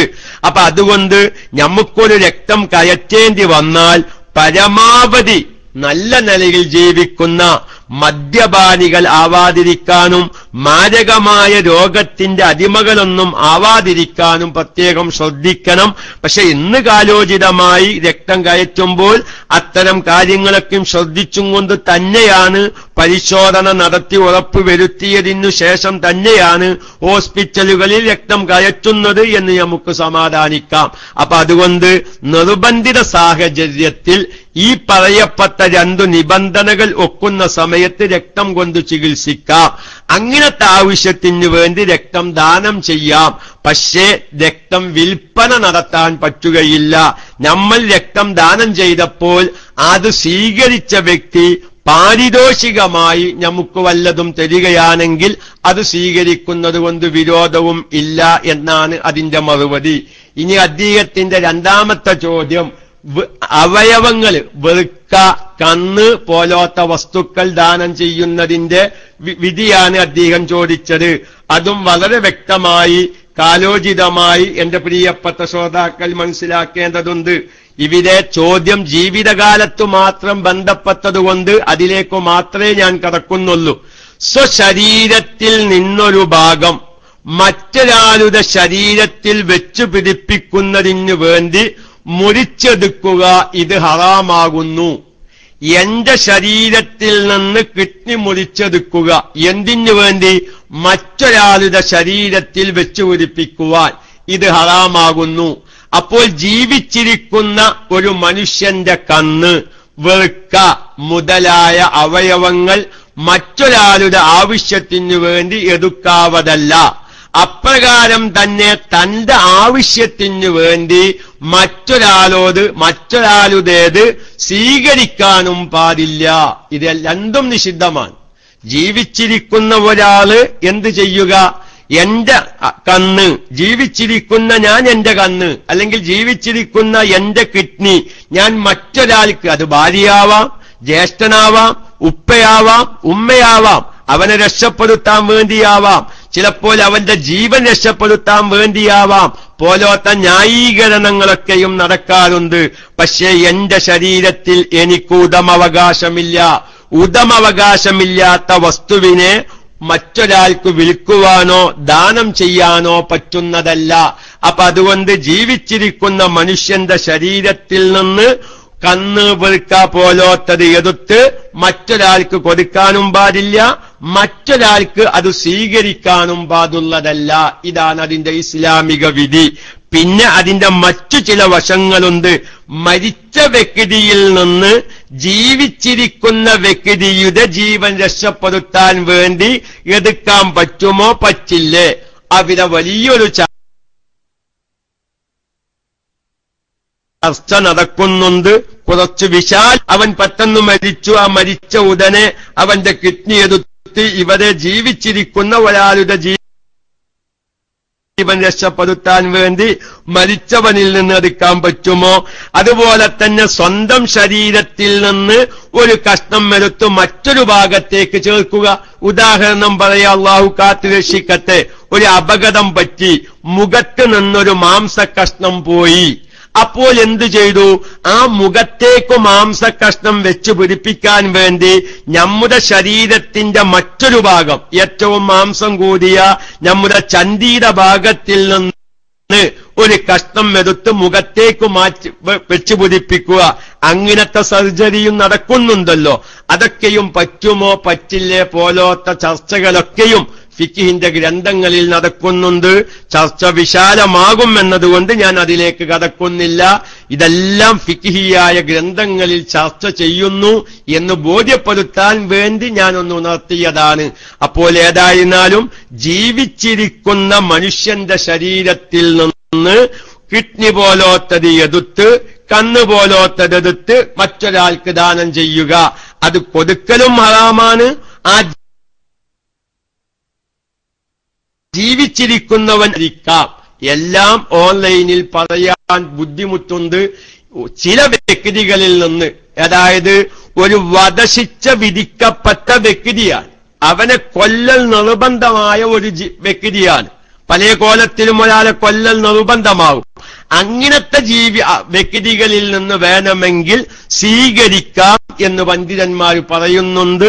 ഏതായിരുന്നാലും മൊത്തത്തിൽ നമ്മൾ അതിന്റെ ഒരു ഇസ്ലാമിക വിധി പറയുമ്പോൾ ജീവിച്ചിരിക്കുന്നവരുടെ അവയവങ്ങൾ, ശരീരത്തിന്റെ ഭാഗങ്ങൾ മറ്റൊരാൾക്ക് വേണ്ടി മുറിച്ചു കൊടുക്കലും അത് ദാനം ചെയ്യലും വിൽക്കലും അവൻ ഇത് സ്വീകരിക്കലും രണ്ടും നിഷിദ്ധം തന്നെയാകുന്നു.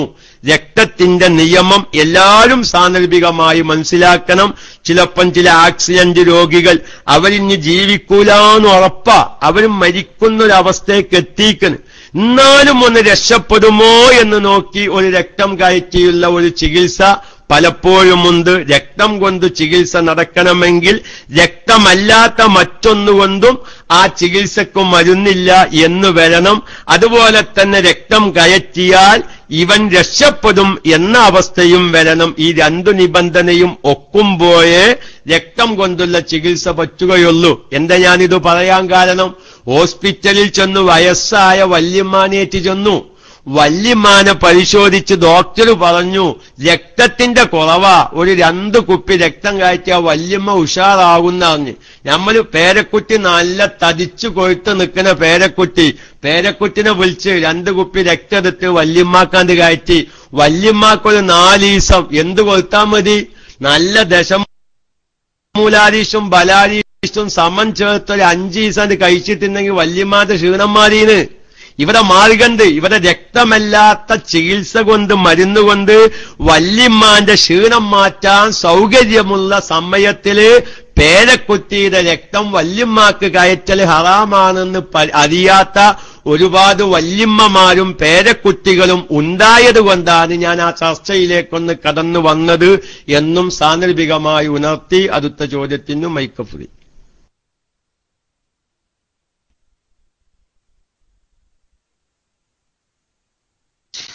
ഉസ്താദ് അതേപോലെ തന്നെ ഈ ഞെരിയാണിക്ക് താഴെ ഡ്രസ്സ്, നെരിയാണിക്ക് താഴെ വസ്ത്രം ഇറക്കി നിസ്കരിക്കുന്നവരെ കൂടെ നമുക്ക് ജമാഅത്തായിട്ട് തുടരാൻ പറ്റുമോ? പിന്നെ നമ്മുടെ നിസ്കരിക്കുമ്പോൾ നമ്മള് വല്ല ഡ്രസ്സ് ഇട്ട് നമ്മളെ വർക്കിംഗ് ഡ്രസ്സിൽ തന്നെ നമ്മളെ വല്ല മൃഗങ്ങളെ ഫോട്ടോ അങ്ങനെ എന്തെങ്കിലും പ്രിന്റ് ചെയ്തിട്ടുള്ള ഷർട്ടുകളൊക്കെ നമ്മൾ ഇട്ടിട്ടുണ്ടാവും. അതായിട്ട് നിസ്കരിക്കുന്നതുകൊണ്ട് വല്ല പ്രശ്നമുണ്ടോ അറിയാൻ വേണ്ടിയിട്ടാണ്. ഓക്കെ, അസ്സലാമു അലൈക്കും.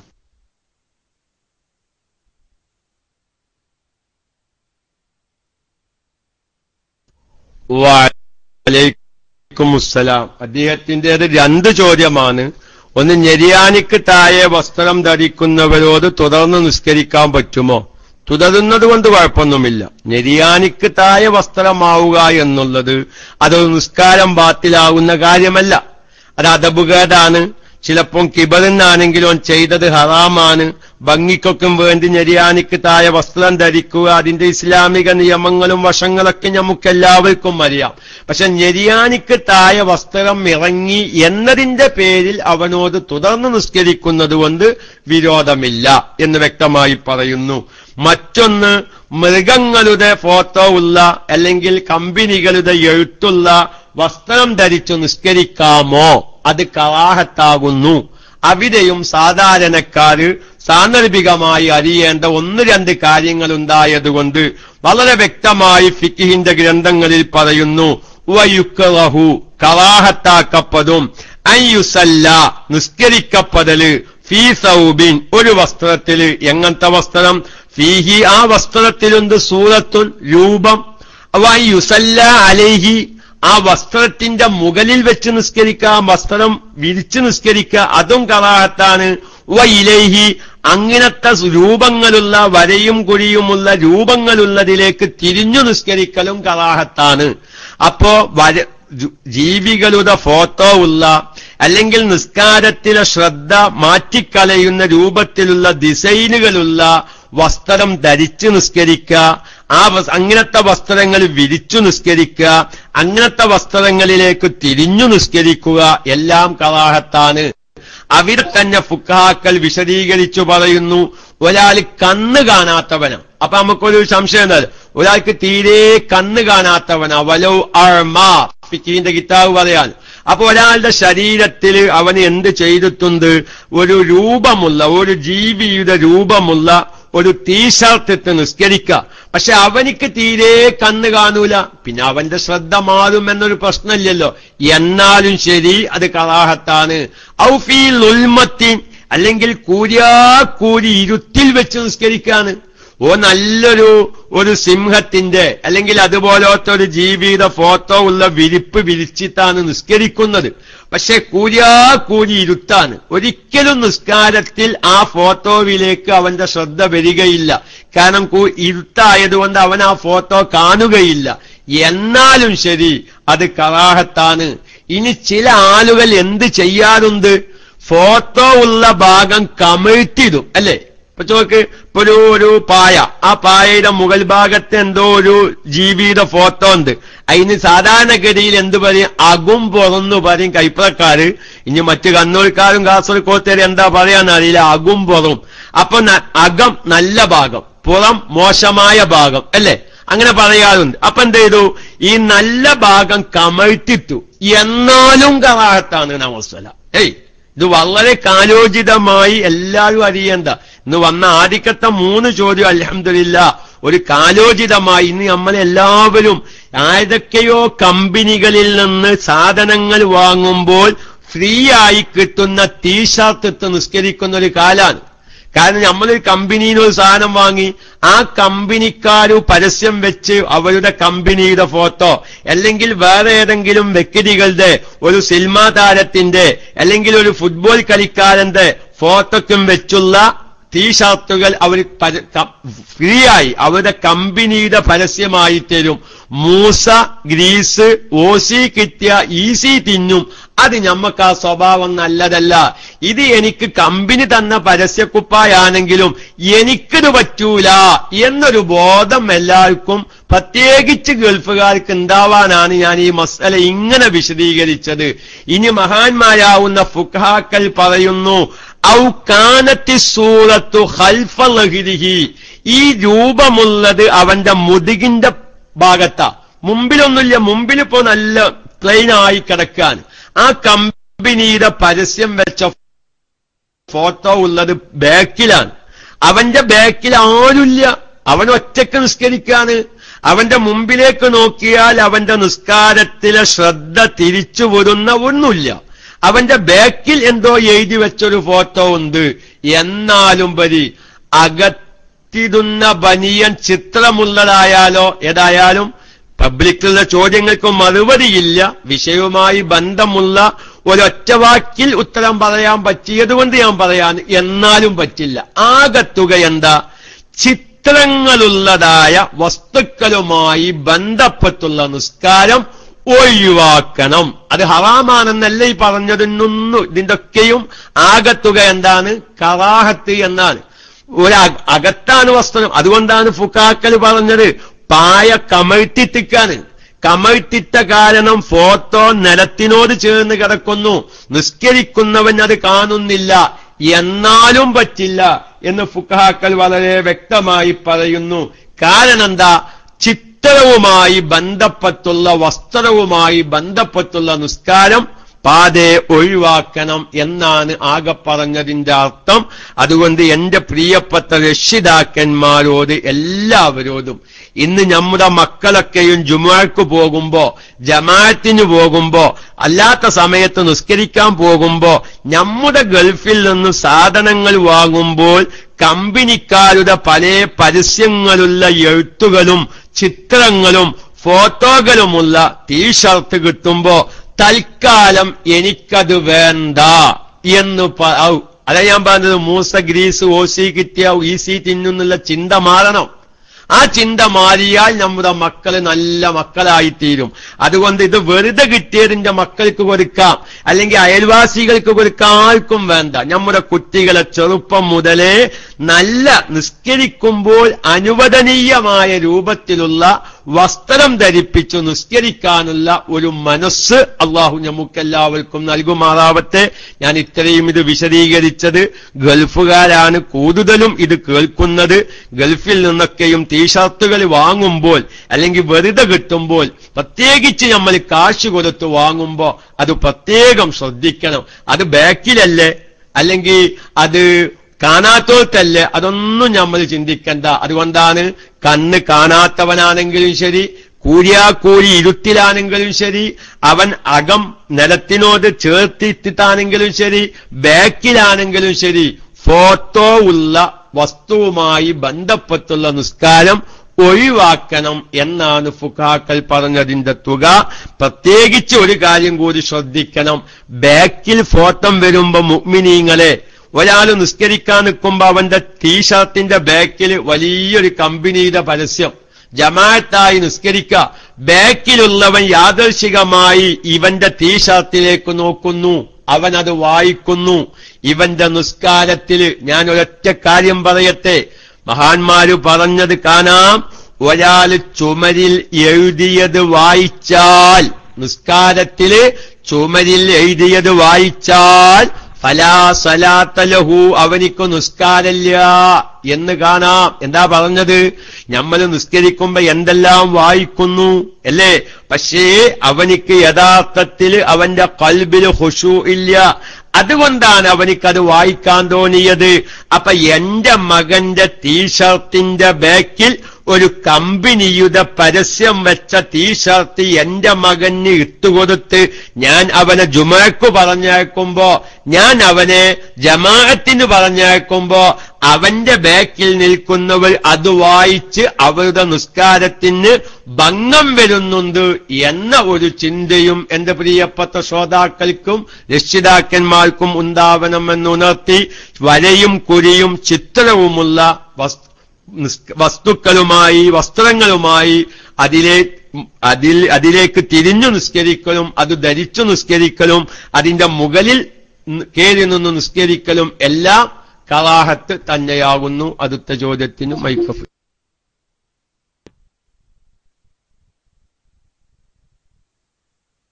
അസ്സലാമു അലൈക്കും വറഹ്മത്തുള്ളാഹി വബറകാതുഹു. ഞാൻ ഫൈസൽ പയ്യോളി കുവൈത്തിൽ നിന്നാണ്.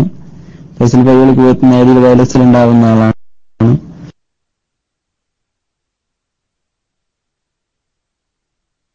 സ്ഥാനിക്ക് ചെയ്തുകൊണ്ടിരിക്കുമ്പോൾ ആരെങ്കിലും സലാം പറഞ്ഞുകൊണ്ട് വന്നാൽ അതിന് ഒളു ചെയ്തുകൊണ്ട് മറ്റുള്ള ദിക്റുകൾ ചെല്ലുമ്പോൾ തന്നെ സലാം അടക്കുന്നുണ്ട് വല്ല വിരോധമുണ്ടോ? അല്ലാതെ ചില ആളുകൾ കാണാ നാട്ടുവർത്താനം തന്നെ ഒളു കൊടുക്കുമ്പോൾ കാര്യങ്ങളൊക്കെ പറയുന്നതായിട്ട് അതിന്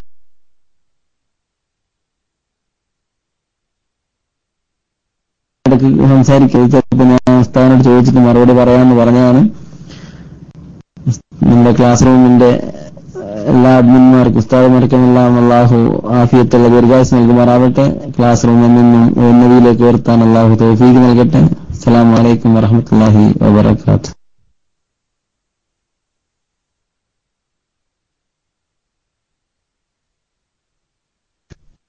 വഅലൈക്കും അസ്സലാം. അദ്ദേഹത്തിന്റെ ചോദ്യം, ഒളൂ ചെയ്യുന്ന സമയത്ത് സലാം പറയാൻ പറ്റുമോ? ഇനി സലാം പറഞ്ഞാൽ മറക്കാൻ പറ്റുമോ പോലത്തതാണ്. അതുപോലെ തന്നെ ചിലവർ നാട്ടുവർത്തമാനം പറഞ്ഞ് സാധാ സംസാരം ദിക്റൊന്നും അല്ലാത്ത സംസാരങ്ങൾ പറഞ്ഞ് ഒളൂ ചെയ്യുന്നു. ഇതുകൊണ്ട് ഒളൂഇന് വലിച്ച കുഴപ്പവുമില്ല. ഒളൂഇനൊരു കുഴപ്പവുമില്ല. ഒളു സഹിയാകും. ഒളു സഹിയാവാൻ ഒളൂഇന്റെ ഷർത്ത് 5 ഫറള് 6. ഈ 6ഉം 5ഉം ശരിയായാൽ ഒളു സഹിയാവും. പിന്നെ ഒളൂ ചെയ്യുന്ന സമയത്ത് ദിക്ർ അല്ലാത്ത ദുന്യവിയായ സംസാരിക്കൽ കറാഹത്താണ്. അതുകൊണ്ട് ഒളൂഇന് കുഴപ്പമൊന്നുമില്ല. ഒരാളിങ്ങനെ കൈ കഴുകുമ്പോ ഇജ്ജ് ഓറയിച്ചോ, ഇജ്ജ് ചായ ഒഴിച്ചോ, ഇജ്ജ് എപ്പോഴേ വന്ന് എന്നൊക്കെ ഇങ്ങനെ ചോദിച്ചോളുണ്ടാക്കുന്നത് അദ്ദേഹം പറയുന്നത് കാര്യ. രണ്ടാള് കൂടി നിന്ന് ഒളുണ്ടാക്കുമ്പോഴാൽ ഈ ഒളുണ്ടാക്കുന്നതിന്റെ ഇടയിലാണുമ്പോൾ എല്ലാ വർത്താനും ചോദിച്ചറിയാം. പക്ഷെ ഇതുകൊണ്ട് ഇനി യാതൊരു കുഴപ്പമില്ല. ഒളു സഹിയാവും. പക്ഷെ അത് കറാഹത്താണ്. ഇനി സലാമിന്റെ വിധി, വലാ യുക്റഹു സലാമുൻ അലൈഹി, ഒളുണ്ടാക്കുന്നവനോട് സലാം പറയൽ കറാഹത്തില്ല. വലാ മിൻഹു, ഒളുണ്ടാക്കുന്നവന് മറ്റൊരാളോട് സലാം പറയലും കറാഹത്തില്ല. വലാ റദ്ദുഹു, ഒരാൾ ഒളുണ്ടാക്കുന്നവനോട് ഒരാൾ സലാം പറഞ്ഞു എങ്കിൽ ആ സലാം മടക്കലും കറാഹത്തില്ല. ഫത്തുൽ മുഈനിന്റെ ഇബാറത്താണ് ഞാൻ വായിച്ചത്. അപ്പോൾ ഒളുണ്ടാക്കുന്ന സമയത്ത് അവന് മറ്റൊരാളോട് സലാം പറയാം, ഒളുണ്ടാക്കുന്നവനോട് മറ്റൊരാൾക്ക് സലാം പറയാം. ഒളുണ്ടാക്കുന്നവനോ സലാം, ആ സലാം ഇവൻ മടക്കുകയും വേണം, മടക്കുകയും ചെയ്യാം, വിരോധമില്ല. പക്ഷെ കുലിക്കുന്ന ആളോട് സലാം പറയാൻ പാടില്ല. അത് നല്ലതല്ല. കാരണം ഒളുണ്ടാക്കുന്നവനും കുലിക്കുന്നവനും തമ്മിൽ വ്യത്യാസമുണ്ട്. എന്താ വ്യത്യാസം? കുലിക്കുന്നവൻ അവന്റെ ശരീരത്തിന്റെ പല ഭാഗങ്ങളും കാണാതിരിക്കാൻ ശ്രമിക്കുന്നവനാണ്. പ്രത്യേകിച്ച് കുലിക്കുന്നവനോട് സലാം പറയാൻ ഒരാൾ ശ്രമിച്ചാൽ അവന്റെ ശരീരത്തിൽ നിന്ന് കാണാൻ പറ്റാത്ത ഭാഗങ്ങൾ ചിലപ്പോൾ കാണാൻ സാധ്യത വരും. നേരെ മറിച്ച് ഒളുണ്ടാക്കുന്നവനോട് അങ്ങനെ ഒരു പ്രശ്നം ഇല്ലാത്തത് കൊണ്ട്, പിന്നെ ചില ആളുകളൊക്കെ ഉണ്ട്, ഗൾഫുകാർക്കൊക്കെ അത് വല്ലാതെ എന്തിനാ കേൾക്കാനുള്ളത്. കാരണം വാട്സപ്പിൽ അല്ലെങ്കിൽ ഒരുപാട് ഗൾഫുകാര് ഈ വളരെ നഗ്നമായി നിന്ന് കുലിക്കുക. ആ നഗ്നമായി നിന്ന് കുലിക്കുന്നതിന്റെ ഇടയിൽ ഒളുണ്ടാക്കുന്ന ഒരു ടീം ഇഷ്ടം പോലെ എന്ത് ചെറുപ്പക്കാരെ കൂട്ടത്തില്. പക്ഷെ അതൊക്കെ പോയി ഒലൊക്കെ സഹിയാകും. പക്ഷെ വളരെ മോശമാണ്. ജീവിതത്തിൽ ഒരുപാട് ബറക്കത്ത് ഒഴിവാകും, ബറക്കത്തില്ലാത്ത ജീവിതമാകും എന്ന് സാന്ദർഭികമായി ഉണർത്തുകയാണ്. അപ്പൊ ഏതായിരുന്നാലും കുലിക്കുന്നവനോട് സലാം പറയുന്നത് നല്ലതല്ല. നേരെ മറിച്ച് ഒളുണ്ടാക്കുന്നവനോട് സലാം പറയാം. ഒളുണ്ടാക്കുന്നവന് മറ്റൊരാളോട് സലാം പറയാം. ഒളുണ്ടാക്കുന്നവനോട് സലാം പറഞ്ഞാൽ മടക്കുകയും ചെയ്യാം. അതിലൊന്നും വിരോധമില്ല. നാട്ടുവർത്തമാനം പറഞ്ഞുവച്ചിട്ട് ഒളു ബാത്തിലാകുകയോ സഹീഹാവാതിരിക്കുകയോ ഇല്ല. പക്ഷേ നാട്ടുവർത്തമാനം പറയല്, ഭൗതികമായ സംസാരം, ഒളുഇന്റെ ഇടയിൽ സംസാരിക്കൽ, അത് കറാഹത്താകുന്നു എന്നതിന് പറഞ്ഞ് അടുത്ത ചോദ്യത്തിന് മൈക്ക്.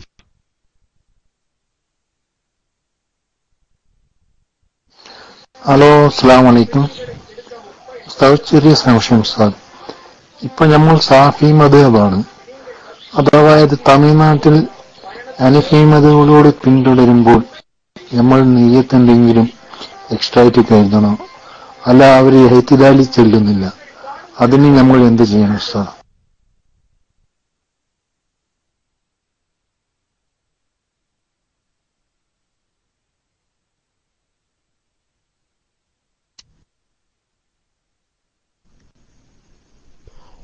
വഅലൈക്കും അസ്സലാം. അസ്സലാമു അലൈക്കും. അദ്ദേഹത്തിന്റെ ചോദ്യം, തമിഴ്നാട്ടില് ഹനഫി മദ്ഹബാണ്, ഞമ്മള് ഷാഫി മദ്ഹബുകാരുമാണ്. അപ്പൊ അവരോട് തുടർന്ന് നിസ്കരിക്കുമ്പോ നിയ്യത്തിൽ എന്തെങ്കിലും ചെയ്യാനുണ്ടോ? ഒന്നും ചെയ്യാനില്ല. എത്രേ ശ്രദ്ധിക്കാനുള്ളൂ, നമ്മുടെ മദ്ഹബിൽ പെടാത്ത മറ്റൊരു മദ്ഹബ് സ്വീകരിച്ചവനാണ് ഇമാമ് എന്ന് പറഞ്ഞാൽ നാലാലൊരു മദ്ഹബ്. അപ്പൊ നമ്മള് ഷാഫി, ഇമാമ് ഹനഫി മദ്ഹബുകാരൻ, അവിടെ ഷാഫിയായ മഅ്മൂം ശ്രദ്ധിക്കേണ്ട കാര്യം ഒന്നു മാത്രമാണ്. നമ്മളെ ഷാഫി മദ്ഹബിൽ സാധാരണ നിയ്യത്ത് ചെയ്യും പോലെ നിയ്യത്ത് ചെയ്തിട്ട് തന്നെ നിസ്കരിക്കാം. മദ്ഹബ് മാറുന്നില്ലെങ്കിൽ ഈ ഹനഫി മദ്ഹബുകാരനായ ഇമാമിന്റെ അടുക്കൽ നിന്ന് ഷാഫിഈ മദ്ഹബ് പ്രകാരം നിസ്കാരം ബാത്തിലാകുന്ന കാര്യം സംഭവിക്കാഞ്ഞാൽ മതി. ഷാഫിഈ മദ്ഹബ് പ്രകാരം നിസ്കാരം ബാത്തിലാകുന്നൊരു കാര്യം ഹനഫി മദ്ഹബുകാരനായ ഇമാമിൽ നിന്ന് സംഭവിക്കുന്നില്ല എന്ന് ഉറപ്പുണ്ടെങ്കിൽ ഹനഫി മദ്ഹബുകാരനോട് തുടരാം. അവരുടെ നിയ്യത്തിൽ പ്രത്യേകമായി മാറ്റം വരുത്തേണ്ട ആവശ്യമില്ല. അല്ല, ഇവനും ഹനഫി മദ്ഹബ് പ്രകാരമാണോ നിസ്കരിക്കാൻ തീരുമാനം? ഷാഫിഈ മദ്ഹബ് ഒഴിവാക്കി ഹനഫി മദ്ഹബ് സ്വീകരിച്ചാണോ നിസ്കരിക്കുന്നത് എങ്കിൽ ഹനഫി മദ്ഹബ് പ്രകാരമുള്ള മസ്അലകൾ പഠിക്കണം. അവൻ ഹനഫി മദ്ഹബ് സ്വീകരിച്ചും ചെയ്യുന്നു പോലത്തെ നിയ്യത്തുകളിലേക്കൊക്കെയും അവൻ പ്രവേശിക്കേണ്ടി വരും. അതല്ല, ഒരു ഇമാമ് ഹനഫി മദ്ഹബുകാരൻ ആയി എന്നതിന്റെ പേരിൽ ഷാഫിഈ മദ്ഹബുകാരനായ മഅ്മൂം നിയ്യത്തിൽ മാറ്റം വരുത്തേണ്ടതില്ല. പക്ഷെ അവിടെ എന്റെ പ്രിയപ്പെട്ട സാധാരണക്കാരൊന്ന് ശ്രദ്ധിക്കണം, ഈ മദ്ഹബ് മാറിയ വ്യക്തിയോട്, ഇതെല്ലാം നാലാലൊരു മദ്ഹബ പറഞ്ഞിട്ടോ, തീരെ മദ്ഹബില്ലാത്തവനാണ് തോന്നിയ രൂപത്തിൽ നിസ്കരിക്കുന്നവനാവുമ്പോ മുബ്തദിയാവും. നാലാലൊരു മദ്ഹബ് സ്വീകരിക്കാത്തവനാണെങ്കിൽ അവനാലും മുബ്തദിയാവും. അപ്പൊ പിന്നെ അവനോട് തുടരിൽ കറാഹത്തും മറ്റു പ്രശ്നങ്ങളൊക്കെയും വരും. നാലാലൊരു മദ്ഹബിൽപ്പെട്ട ഒരു ഇമാമാണെങ്കിൽ തന്നെ ഷാഫിഈ മദ്ഹബ് പ്രകാരം ജമാഅത്തായി നിസ്കരിക്കാൻ സൗകര്യമുണ്ടെങ്കിൽ അങ്ങനെ നിസ്കരിക്കലാണ് ഏറ്റവും നല്ലത്. അത് എല്ലാവരും മനസ്സിലാക്കേണ്ട ഒരു മസലയാണ്. ഷാഫിഈ മദ്ഹബ് പ്രകാരം ഇമാമും മഅ്മൂമുമായി, ഇമാമും ഷാഫിഈ മഅ്മൂമും ഷാഫിഈ, ആ നിലക്ക് ഒരു ഷാഫിഈ മദ്ഹബുകാരു തന്നെ ജമാഅത്തായി നിസ്കരിക്കാൻ സൗകര്യമുണ്ടെങ്കിൽ അതാണ് ഏറ്റവും നല്ലത്. പക്ഷെ ചില ഇമാമീങ്ങൾ എന്തും പറയുന്നവരുണ്ട്, മദ്ഹബ് മാറി ഒരു ഹനഫി മദ്ഹബുകാരനാണെങ്കിൽ അവനോട് തുടരുന്നതിനേക്കാൾ നല്ലത് ഒറ്റക്ക് നിസ്കരിക്കലാണ് എന്ന് അഭിപ്രായപ്പെട്ടവരുമുണ്ട്. പക്ഷേ ഷാഫിഈ മദ്ഹബിൽ ഭൂരിപക്ഷം പണ്ഡിതന്മാരും മദ്ഹബ് മാറിയവനോട് തുടർന്നു നിസ്കരിക്കൽ അനുവദനീയമാണ്, അത് ജായിസാണ്, ജമാഅത്തിന്റെ മസ്ലഹത്ത് പരിഗണിച്ച് എന്നാണ് ഷാഫിഈ മദ്ഹബിലെ ഭൂരിപക്ഷം പണ്ഡിതന്മാരും പറഞ്ഞിട്ടുള്ളത്. അപ്പൊ അതുകൊണ്ട് എല്ലാവരും ശ്രദ്ധിക്കേണ്ടത്, ഇമാമ് ഇനി ഏത് ഷാഫിഈ മദ്ഹബുകാരനായ ഇമാമാണെങ്കിലും അത് ശ്രദ്ധിക്കണം. ഷാഫിഈ മദ്ഹബുകാരനായ ഒരു ഇമാമിനോ ഒരു വ്യക്തിയോടാണ് നമ്മൾ തുടരുന്നത്, നമ്മുടെ മദ്ഹബുകാരം ബാത്തിലല്ല എന്ന് ബോധ്യപ്പെടണം. അപ്പൊ ഷോക്സുമ്മ തടഞ്ഞ് ഒളുണ്ടാക്കുന്ന ഒരു വ്യക്തിയാ മദ്ഹബുകാരനാ, എന്നാലും അവനെ തുടരാൻ പറ്റൂല, അത് വേറെ വിഷയം. അപ്പൊ ഏതു ഇമാമാണെങ്കിലും നമ്മുടെ മദ്ഹബ് പ്രകാരം, ഷാഫിഈ മദ്ഹബ് പ്രകാരം അവന്റെ നിസ്കാരം ബാത്തിലല്ല എന്ന് മഅ്മൂമിന് വിശ്വാസം വേണം, എങ്കിൽ തുടരാം. അവരവരുടെ നിയ്യത്തിലൊരു മാറ്റം വരുത്തേണ്ട ആവശ്യമില്ല. പിന്നെ എഴുത്തിദാല് ചെയ്യുന്നില്ല എന്നാ കേട്ടത്. ഞാൻ ചോദ്യത്തിൽ നിന്ന് ഞാൻ കേട്ടത് എന്താണ്, ബിസ്മി ഉറക്കനെ ഓതിയില്ലെങ്കിലോ പോലത്തെ ചർച്ചകളൊക്കെ മുമ്പ് നമ്മൾ നടത്തിയിട്ടുണ്ട്. ബിസ്മി ഓതിയിട്ടില്ല എന്ന് ഉറപ്പാവാൻ മതി. ബിസ്മി ഓതിക്കണെന്ന് ഉറപ്പ് വേണ്ട. ഒരാള് അല്ലാഹു അക്ബർ കുറെ സമയം കഴിഞ്ഞിട്ട് അൽഹംദുലില്ലാഹി റബ്ബിൽ ആലമീൻ, ഒരു കാര്യം നമുക്ക് ബിസ്മി ഓതിക്കണോന്ന് ഉറപ്പില്ല, പക്ഷെ ഓതിയിട്ടില്ല എന്ന് ഉറപ്പില്ല. കാരണം നാം മിണ്ടാതെ നിന്ന സമയത്ത് പഠിക്കണ ഓതിയിട്ടുണ്ടാകും എന്ന് വിചാരിച്ച് അവനോട് തുടരാം. നേരെ മറിച്ച് അല്ലാഹു അക്ബർ അൽഹംദുലില്ലാഹി റബ്ബിൽ ആലമീൻ ഉറപ്പാണ് അവൻ ബിസ്മി ഓതിയിട്ടില്ല, തുടരാൻ പാടുള്ളതല്ല. നിസ്കാരത്തിലേക്ക് നമ്മൾ പ്രവേശിച്ചിരിക്കുന്നുവെങ്കിൽ ഇമാമുമായി ഞാൻ വിട്ടുപിരിയുന്നു എന്ന് മനസ്സിൽ കരുതൽ അവരെ നിർബന്ധാണ്. എന്നിട്ട് ഒറ്റക്ക് നിസ്കരിക്കണം. ആ ഇമാമുമായി പിന്നെ തുടരാൻ പറ്റൂല. അവൻ ഹനഫിയോ ഏത് ഖാളി ഖുലാത്തായാലും ശരി. കാരണം നമ്മുടെ മദ്ഹബ് പ്രകാരം ഫാത്തിഹയിൽ ബിസ്മി ഓതിയിട്ടില്ല എന്ന് ഉറപ്പ് വന്നതുകൊണ്ട് ആ ഫാത്തിഹ സഹീഹല്ല. ഫാത്തിഹ സഹീഹല്ലാത്തത് കൊണ്ട് നിസ്കാരവും സഹീഹല്ല എന്നും വ്യക്തമായി അറിയിക്കുന്നു. പിന്നെ എഴുത്തിദാല് ചെയ്യുന്നില്ല, അതെന്താണെന്ന് എനിക്ക് മനസ്സിലായിട്ടില്ല. ചിലപ്പോ ഇതായിരിക്കും ഈ സാധാരണക്കാര് ഈ ഹനഫി മദ്ഹബില് റുകൂഇൽ നിന്ന് വരുമ്പോ സമിഅല്ലാഹു ലിമൻ ഹമിദ എന്നല്ല അവര് ചൊല്ലുക. അവർ റബ്ബനാ ലക്കൽ ഹംദ് എന്നാണ് ചൊല്ലുക. അത് കണക്കിലെടുത്തിട്ടാണോ എഴുത്തിദാല് ചെയ്യുന്നില്ല എന്ന് പറഞ്ഞത് എന്ന് മനസ്സിലാവുന്നില്ല. അതുകൊണ്ട് ചോദ്യം മനസ്സിലായിട്ടില്ല. അല്ലെ എഴുത്തിദാല് തീരെ ചെയ്യുന്നില്ല എന്നാണോ, റുകൂഇൽ നിന്ന് നേരെ സുജൂദിലേക്ക് പോകുകയാണോ എങ്കിൽ അവന്റെ നിസ്കാരം നമ്മുടെ മദ്ഹബ് പ്രകാരം ബാത്തിലാണ്. കാരണം എഴുത്തിദാല് നിസ്കാരത്തിന്റെ ഒരു ഫറളാണ്. അപ്പൊ അതുകൊണ്ട് ഇത് റുകൂഇൽ നിന്ന് നേരെ സുജൂദിലേക്ക് പോകുക ഏതാണോ ചോദ്യകർത്താവിന്റെ ചോദ്യമെങ്കിൽ ആ ഇമാമുമായി വിട്ടുപിരിയൽ നിർബന്ധാണ്. അല്ല റബ്ബനാ ലക്കൽ ഹംദ് എന്ന് ചൊല്ലി സമിഅല്ലാഹു ലിമൻ ഹമിദ എന്ന് ചെല്ലാത്തതിന്റെ പേരിലാണ് എഴുത്തിദാല് ചെയ്യുന്നില്ല എന്ന് ചോദ്യകർത്താവ് തെറ്റിദ്ധരിച്ചിട്ടുണ്ടെങ്കിൽ നിസ്കാരത്തിന് കുഴപ്പമൊന്നുമില്ല. ആ നിസ്കാരം സഹീഹ് തന്നെയാണ്.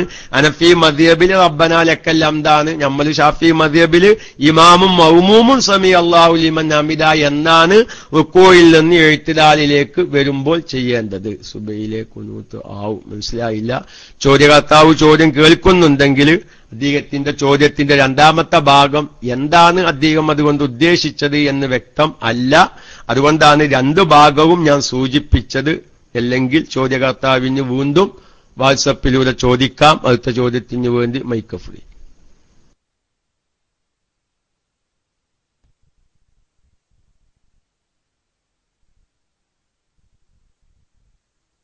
അസ്സലാമു അലൈക്കും. എന്റെ പേര് അബ്ദുൽ അസീസ്. ഞാൻ സൗദി ഹൈലുമാണ്. പിന്നെ ഈ തഹജ്ജുദ് നിസ്കരിക്കുമ്പോ നിസ്കാരം തുടങ്ങി കഴിയുന്നതിന്റെ മുമ്പ് സുബ്ഹിയാങ്ക് കൊടുത്തു പോയാല് പ്രശ്നമുണ്ടോ എന്നാണ് എന്റെ ചോദ്യം.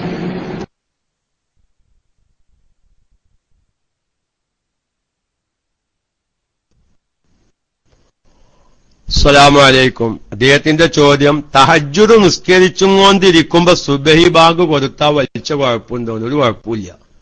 ഇനി ഒരാള് സുബഹിക്ക് അവന് എഴുന്നേറ്റ് നോക്കുമ്പോ സാധാരണ തഹജ്ജുദ് നിസ്കരിക്കുന്ന ഒരു വ്യക്തിയാണ്.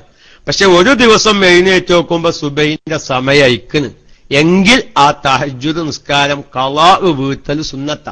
പതിവായി ചെയ്തുകൊണ്ടിരിക്കുന്ന സുന്നത്ത് ദിക്ർ പോലോത്തത് യാദർശികമായി ഖളാ ആയാൽ അത് ഖളാ വീട്ടൽ സുന്നത്ത. എന്നും ഹദ്ദാദ് ചൊല്ലുന്നൊരു വ്യക്തിയാ. ഒരു ദിവസം മോനിക്ക് ഹദ്ദാദ് ചെല്ലാൻ കൂടിയില്ല, പിറ്റേ ദിവസം 2 ഹദ്ദാദ് ചെല്ലൽ സുന്നത്ത. കാരണം ഹദ്ദാദ് ഒരു പതിവായി ചെല്ലുന്ന ഒരു ദിക്റാണ്. അങ്ങനെ പതിവായി ചെല്ലുന്ന ദിക്ർ, പതിവായി ചെല്ലുന്ന നിസ്കാരം അത് ഖളാ ആയാൽ അത് ഖളാ വീട്ടൽ സുന്നത്താണ്. അപ്പോൾ ഒരാള് സുബഹി നിസ്കരിച്ചുകൊണ്ടിരിക്കുമ്പോ സുബഹിന്റെ സമയമായി, തഹജ്ജുദ് നിസ്കരിച്ചുകൊണ്ടിരിക്കുമ്പോൾ സുബഹിന്റെ സമയമായി. അതുകൊണ്ട് നിസ്കാരത്തിന് കുഴപ്പമൊന്നുമില്ല. അതാണ്ട് നിസ്കരിച്ച് പൂർത്തിയാക്കിയാൽ മതി. അല്ലാഹു തആല തഹജ്ജുദ് പോലത്തെ സുന്നത്ത് നിലനിർത്താനുള്ള തൗഫീഖ് അല്ലാഹു നൽകുമാറാവട്ടെ. നമുക്കൊരു 2-3-4 ചോദ്യം കൂടി ആവാം. നമുക്ക് ഖത്തമിന്റെ ദുആ കൂടിയുണ്ട്. ആരും പോവരുത്. ഒരുപാട് ശ്രോതാക്കളുണ്ട്. അൽഹംദുലില്ലാഹ് എല്ലാവരും ഈ സമയത്തൊക്കെ ഇത്തരം ഐഡിയകൾ ഉണ്ടാവാറില്ല. നമുക്ക് ഒരുപാട് മുഅ്മിനീൻ ഓതി അതിന്റെ ദുആ നമുക്കൊരു ഇജാബത്തുള്ള ഒരു ദുആ മുഅ്മിനീങ്ങൾ ആമീൻ പറയാനുണ്ട്. അതുകൊണ്ട് എന്റെ പ്രിയപ്പെട്ട ശ്രോതാക്കള് 1-2 ചോദ്യങ്ങൾ കൂടി ഇൻഷാ അല്ലാഹ് നമുക്ക് ഉത്തരം പറഞ്ഞ് ദുആയിലേക്ക് പ്രവേശിക്കാം എന്ന് പ്രത്യേകം അറിയിച്ച് അടുത്ത ചോദ്യത്തിന് മൈക്ക് ഫ്രീ.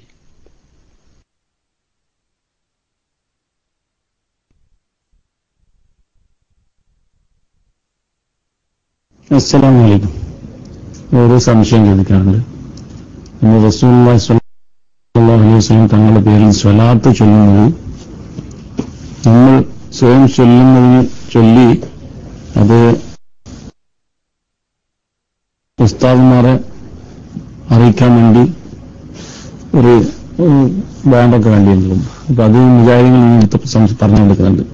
നമ്മൾ സ്വയം ചൊല്ലിക്കഴിഞ്ഞാൽ റസൂലുള്ളാഹിക്ക് സ്വലാത്ത് എത്തുമല്ലോ, പിന്നെ എന്തിനാണ് നമ്മൾ ചൊല്ലി ഉസ്താദുമാരെ അറിയിച്ചിട്ട് ഒരു കോടിയൊക്കെ തികയുന്ന സമയത്ത് അങ്ങോട്ട് അയക്കുന്നത് എന്നൊക്കെ ചോദിക്കുന്നു. അതിന്റെ ആവശ്യമുണ്ടോ, അതിന് വല്ല തെളിവുണ്ടോ എന്നുള്ള ചോദിക്കാണ്. അവരോട് മറുപടി പറയാൻ വേണ്ടിയിട്ടാണ്. നമുക്ക് അങ്ങനെ പറയാൻ അറിയില്ല, അതുകൊണ്ടാണ് ചോദിക്കുന്നത്. ഉസ്താദ് നമ്മൾ വാട്സപ്പിന്റെ മറുപടി ഇട്ടുമല്ലേ KMC ന്യൂസിൽ കാത്തിരിക്കണം എന്ന് പറഞ്ഞു തന്നാൽ കൊള്ളാമായിരുന്നു. അസ്സലാമു അലൈക്കും.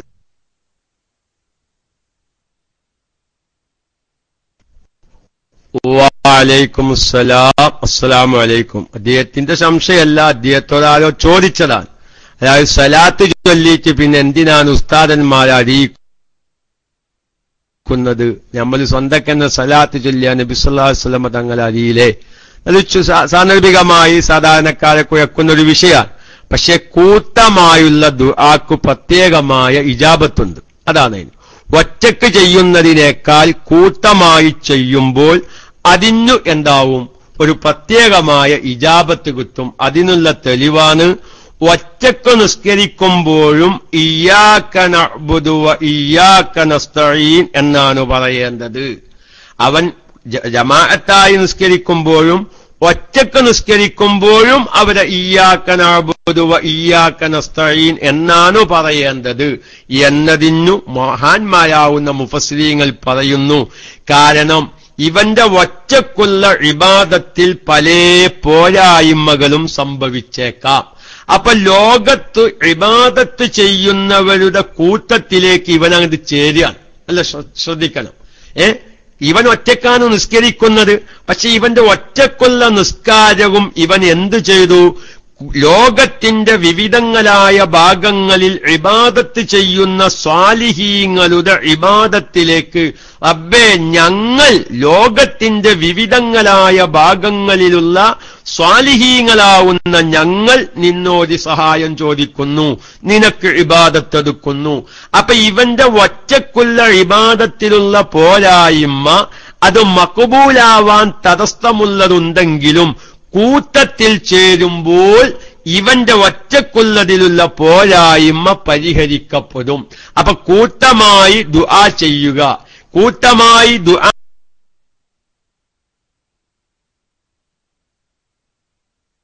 ഇജാബത്തുള്ളവരെ കൊണ്ട് ഞാനൊരു അമലത്തിൽ ഞാൻ അത്ര സലാത്ത് ചൊല്ലിയിട്ടുണ്ട്, അതുകൊണ്ട് ഉസ്താദ് അതൊന്ന് ദുആന്ന് തരണം, ഇങ്ങളെ ദുആന്റെ കൂട്ടത്തിൽ എന്നും ഉൾപ്പെടുത്തണം. ഇത് ദുആക്ക് ഇജാബത്ത് കിട്ടാൻ ഏറ്റവും നല്ല മാർഗാണ്. കേടുവന്നത് കൂട്ടത്തിലാവുമ്പോൾ പെട്ടെന്ന് ചെലവാകും. ഒരൊറ്റ ഉദാഹരണം ഞാൻ അതിന് പറയാം. എന്റെ കൈവശം ഒരു 100 രൂപയുണ്ട്, അത് കീറിയതാണ്. അതിന് ഞാനൊരു പച്ചക്കറി കടയിൽ പോയി സാധനം വാങ്ങി, 90 രൂപയാണ്. ഈ കീറിയ നോട്ട് കൊടുത്തു. പച്ചക്കറി കടക്കാരൻ പറയും, ഉസ്താദേ ഇത് കീറിയിരിക്കുന്നത് പോകൂലാന്ന് പറയും. നേരെ മറിച്ച് അതേ 100ന്റെ നോട്ട് ഞാൻ കോട്ടക്കൊരു തുണിഷാപ്പിൽ ചെന്ന് 10,000 രൂപക്ക് സാധനങ്ങൾ വാങ്ങി, ആ 10,000 രൂപയുടെ 100ന്റെ നോട്ടിന്റെ ഇടയില് ഈ പച്ചക്കറി കച്ചവടക്കാരൻ ഒഴിവാക്കിയ 100ന്റെ നോട്ട് എന്താക്കി വെച്ചു കൊടുത്തു. അങ്ങനെ കോട്ടക്ക തുണിഷാപ്പേരങ്ങനെ എണ്ണുമ്പോ ഈ കൂട്ടത്തിലൊരു കീറിയ നോട്ട് കാണാനുണ്ട്. പക്ഷെ തുണിഷാപ്പിന്റെ മുതലാളി അത് പ്രശ്നമാക്കുന്നില്ല. കാരണം ബാക്കിയുള്ള നോട്ടിന്റെ ഒക്കെ നല്ല നോട്ടാ, അതിന്റെ ഇടയിൽ കൂടെ കീറിയതും പോവാണ്. അപ്പൊ ഒറ്റക്കാകുമ്പോൾ പരിഹരിക്കപ്പെടാത്തത് കൂട്ടത്തിലാവുമ്പോൾ പരിഹരിക്കപ്പെടും. ഇതാണ് കൂട്ടമായുള്ള ദുആ കൊണ്ടുള്ള ഫലം.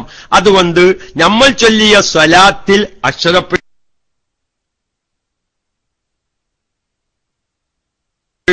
പോരായ്മകളും വന്ന് നമ്മുടെ പോരായ്മയുള്ള സലാത്തും ചേർത്ത് നിങ്ങൾ ദ്വാരിക്കുമ്പോ ഇന്റെ സലാത്തും മഖബൂലാവാൻ ദ്വാരിക്കണം. ഇതിനാണ് നമ്മൾ സലാത്ത് ചൊല്ലിയിട്ട് ക്ലാസ് റൂമിലേക്കും ഉസ്താദന്മാരിലേക്കും അറിയിക്കുന്നത്. അതിനുള്ള വ്യക്തമായ തെളിവാണ് മഹാന്മാർ പറഞ്ഞത്. ഒറ്റക്ക് നിസ്കരിക്കുമ്പോഴും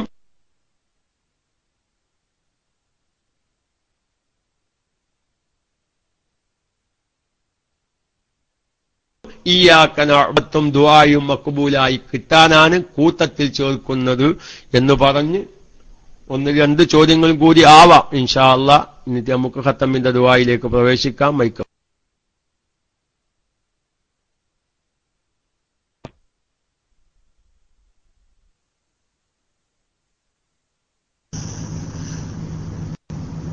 അസ്സലാമു അലൈക്കും. എന്റെ പേര് കമറുദ്ദീൻ ആണ്. ഞാൻ ജിദ്ദയെന്നാണ് വിളിക്കുന്നത്.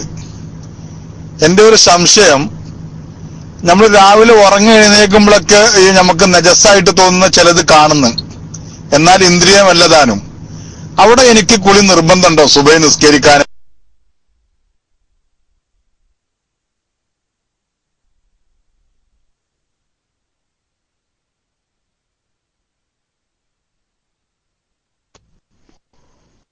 അസ്സലാമു അലൈക്കും. ചോദ്യം പൂർത്തിയായിട്ട് ഉണ്ടാവേക്കാലം. ഏതായാലും അദ്ദേഹത്തിന്റെ സംശയം, രാവിലെ എഴുന്നേൽക്കുമ്പോൾ നജസായി ചിലത് കാണുന്നു, എന്നാൽ എന്തെല്ലാം മനിയല്ല അഥവാ ഇന്ദ്രിയമല്ല, എന്നാൽ കുലിക്കണോ കുലിക്കണ്ട?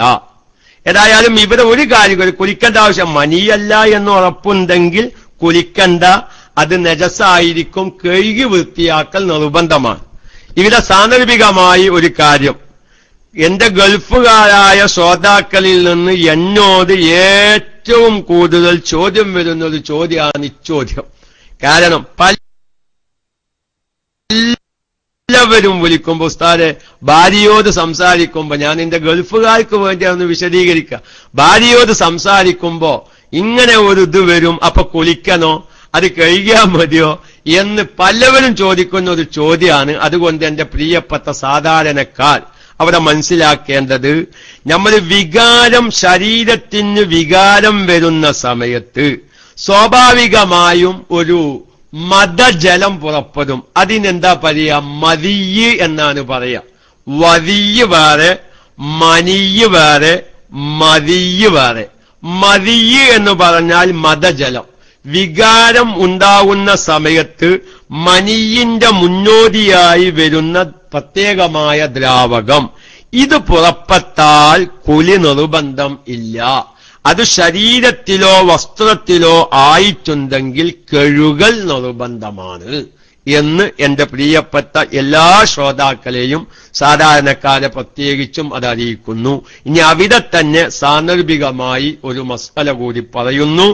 രാവിലെ എഴുന്നേറ്റപ്പോൾ വസ്ത്രത്തിലൊരു നനവ് കണ്ട്, എല്ലാ ചെറുപ്പക്കാരും മനസ്സിലാക്കി വെച്ചോളി, നമ്മൾ രാവിലെ സുബഹിക്ക് എഴുന്നേറ്റ് നോക്കുമ്പോ നനവ് വസ്ത്രത്തിൽ കാണാണ്ട്.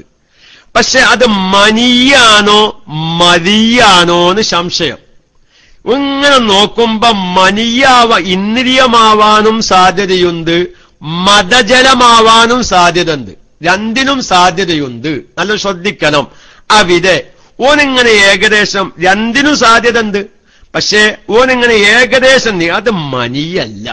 മനിയാണെങ്കിൽ അതിന്റെ അടയാളങ്ങളൊന്നും കാണാനില്ലല്ലോ. മനീന് ചില അടയാളങ്ങളുണ്ടല്ലോ, അതൊന്നും കാണാനില്ല. ഓൻ എന്തു തീരുമാനത്തിലെത്തി? അത് മതിയായിരിക്കും എന്ന തീരുമാനത്തിലെത്തി എങ്കിൽ അത് കഴുകലും അത് വൃത്തിയാക്കലും നിർബന്ധം, കുലിക്കൽ നിർബന്ധമല്ല. പക്ഷെ അവന്റെ നിഗമനം എങ്ങോട്ടാണ് അവൻ എത്തിച്ചത്? അത് മനിയാണെന്ന് വെച്ച് എങ്കിൽ അവനിക്ക് കുലിക്കൽ നിർബന്ധമാണ്. ഒന്നുകൂടി ഞാൻ ആ മസ്അല പറയുന്നു. ഒരാളുടെ വസ്ത്രത്തിൽ കണ്ടത് മനിയാണോ മതിയാണോ എന്ന് സംശയം വന്നാൽ അവന്റെ ഇഷ്ടം പോലെ ചെയ്യണം. ഓൻ മനിയാണെന്നാണോ ഓൻ തീരുമാനത്തിലെത്തുന്നത് എങ്കിലോ കുലിക്കൽ നിർബന്ധാണ്. നേരെ മറിച്ച് മതിയാണ് എന്നാണോ തീരുമാനിക്കുന്നത് അത് കഴുകലേ നിർബന്ധമുള്ളൂ. അപ്പൊ ചുരുക്കത്തിൽ മസ്അല എന്താണ്? മനിയല്ലാത്ത മതിയ് വികാരം, ചിലപ്പം ഭാര്യയോട് എന്ന് മാത്രമല്ല, ഒരു അന്യ സ്ത്രീയോട് ഇങ്ങനെ സംസാരിക്കുക, ഫോണിൽ കൂടെ കൊഞ്ചിക്കൊയ്യാണ്. പക്ഷെ അന്യ സ്ത്രീയോടാവുമ്പോ ഫോണിൽ കൂടെ കൊഞ്ചിക്കൊയ്യൽ ഹറാമാകും. അങ്ങനെയാണല്ലോ മസ്അല. ഒരു ഫോൺ വൈക്കൊരു പെണ്ണിനോട്, അന്യ പെണ്ണിനോട് സംസാരിക്കുമ്പോ ശാരീരികമായ ഒരു രസം സിദ്ധിക്കൽ വരുമെങ്കിൽ ആ സംസാരം ഹറാമാണ്. പക്ഷെ അപ്പോഴും സംഗതി മദജലത്തിന് അന്യ പെണ്ണാണോ ഭാര്യയാണോന്നും അറിയില്ല, മൂപ്പര് വരേണ്ട നേരത്ത് അത് വന്നും കൊണ്ടിരിക്കും. പ്രത്യേകിച്ച് ഭാര്യന്മാരോടൊക്കെയും സംസാരിക്കുമ്പോൾ അത് സംഭവിക്കുന്ന ഒരു മേഖലയാണ്.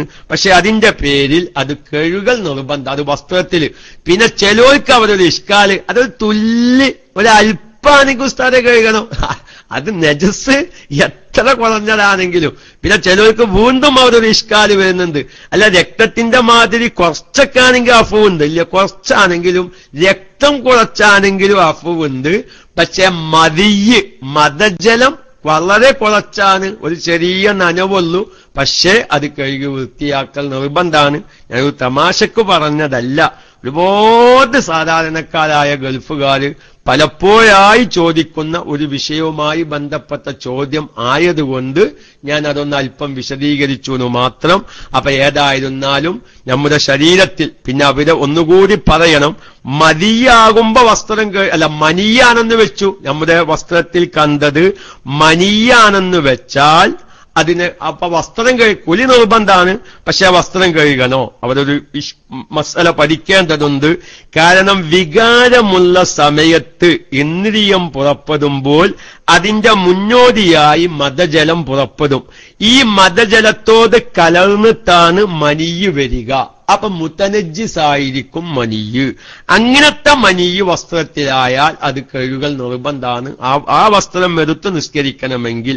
നേരെ മറിച്ച് വികാരമൊന്നുമില്ലാതെ ഉറക്കത്തിൽ ഒരാൾക്ക് സ്വപ്നസ്ഖലനം ഉണ്ടായി, വികാരമൊന്നുമില്ലാതെ, അപ്പൊ അവിടെ അതിന്റെ മുന്നോടിയായി മദജലം വരികയില്ല. അപ്പോൾ വരുന്ന മനിയ് ശുദ്ധമായ മനിയാണ്, താഹിർ ശുദ്ധിയായതാണ് മനിയ്, നജസുമായി കലരാത്തതാണ്. അത് വസ്ത്രത്തിലായാൽ അത് ആ വസ്ത്രം കൊണ്ട് നിസ്കരിക്കണമെങ്കിൽ അത് കഴുകൽ നിർബന്ധമില്ല. അപ്പം മനിയ് മുതനജ്ജിസാവുന്ന രൂപവുമുണ്ട്, നജസ്സിനുമായി കലരാത്ത രൂപവുമുണ്ട്. നജസുമായി കലരുന്ന രൂപത്തിലുള്ള നജസ് എന്താവേണ്ടി വരും? മനിയായ വസ്ത്രം, ശരീരം കഴുകൽ നജസായതുകൊണ്ട് കഴുകൽ നിർബന്ധമാണ്. മദജലവുമായി ബന്ധമില്ലാത്തതാണെങ്കിൽ അത് വസ്ത്രത്തിലായിച്ചിട്ട് കഴുകൽ നിർബന്ധവുമില്ല. ഏതായിരുന്നാലും നമ്മുടെ മനിയല്ലാത്ത ഒരു വസ്തു വസ്ത്രത്തിലായാൽ, മദജലം പോലത്തത് വസ്ത്രത്തിലായാൽ അത് കഴുകൽ നിർബന്ധമാണ്, കുലി നിർബന്ധമില്ല. അതന്നെ, അതൊക്കെ നമ്മൾ അബുസുനും അറിയിക്കുന്ന മൂന്നും. ഏതായിരുന്നാലും ഇനി ഇൻഷാ അള്ളാ ഞാൻ ഇവിടെ വെച്ച് ഏകദേശം 1 മണി ആയിട്ടുണ്ട്. ഇനി നമുക്ക് ദുആയുണ്ട്. ദുആക്ക് വേറെ ഉസ്താദുമാരൊന്നും ഇല്ലാത്തത് കൊണ്ട് മിക്കവാറും ഞാൻ തന്നെ ദുആരിക്കേണ്ടി വരും എന്നൊക്കെ തോന്നുന്നത്.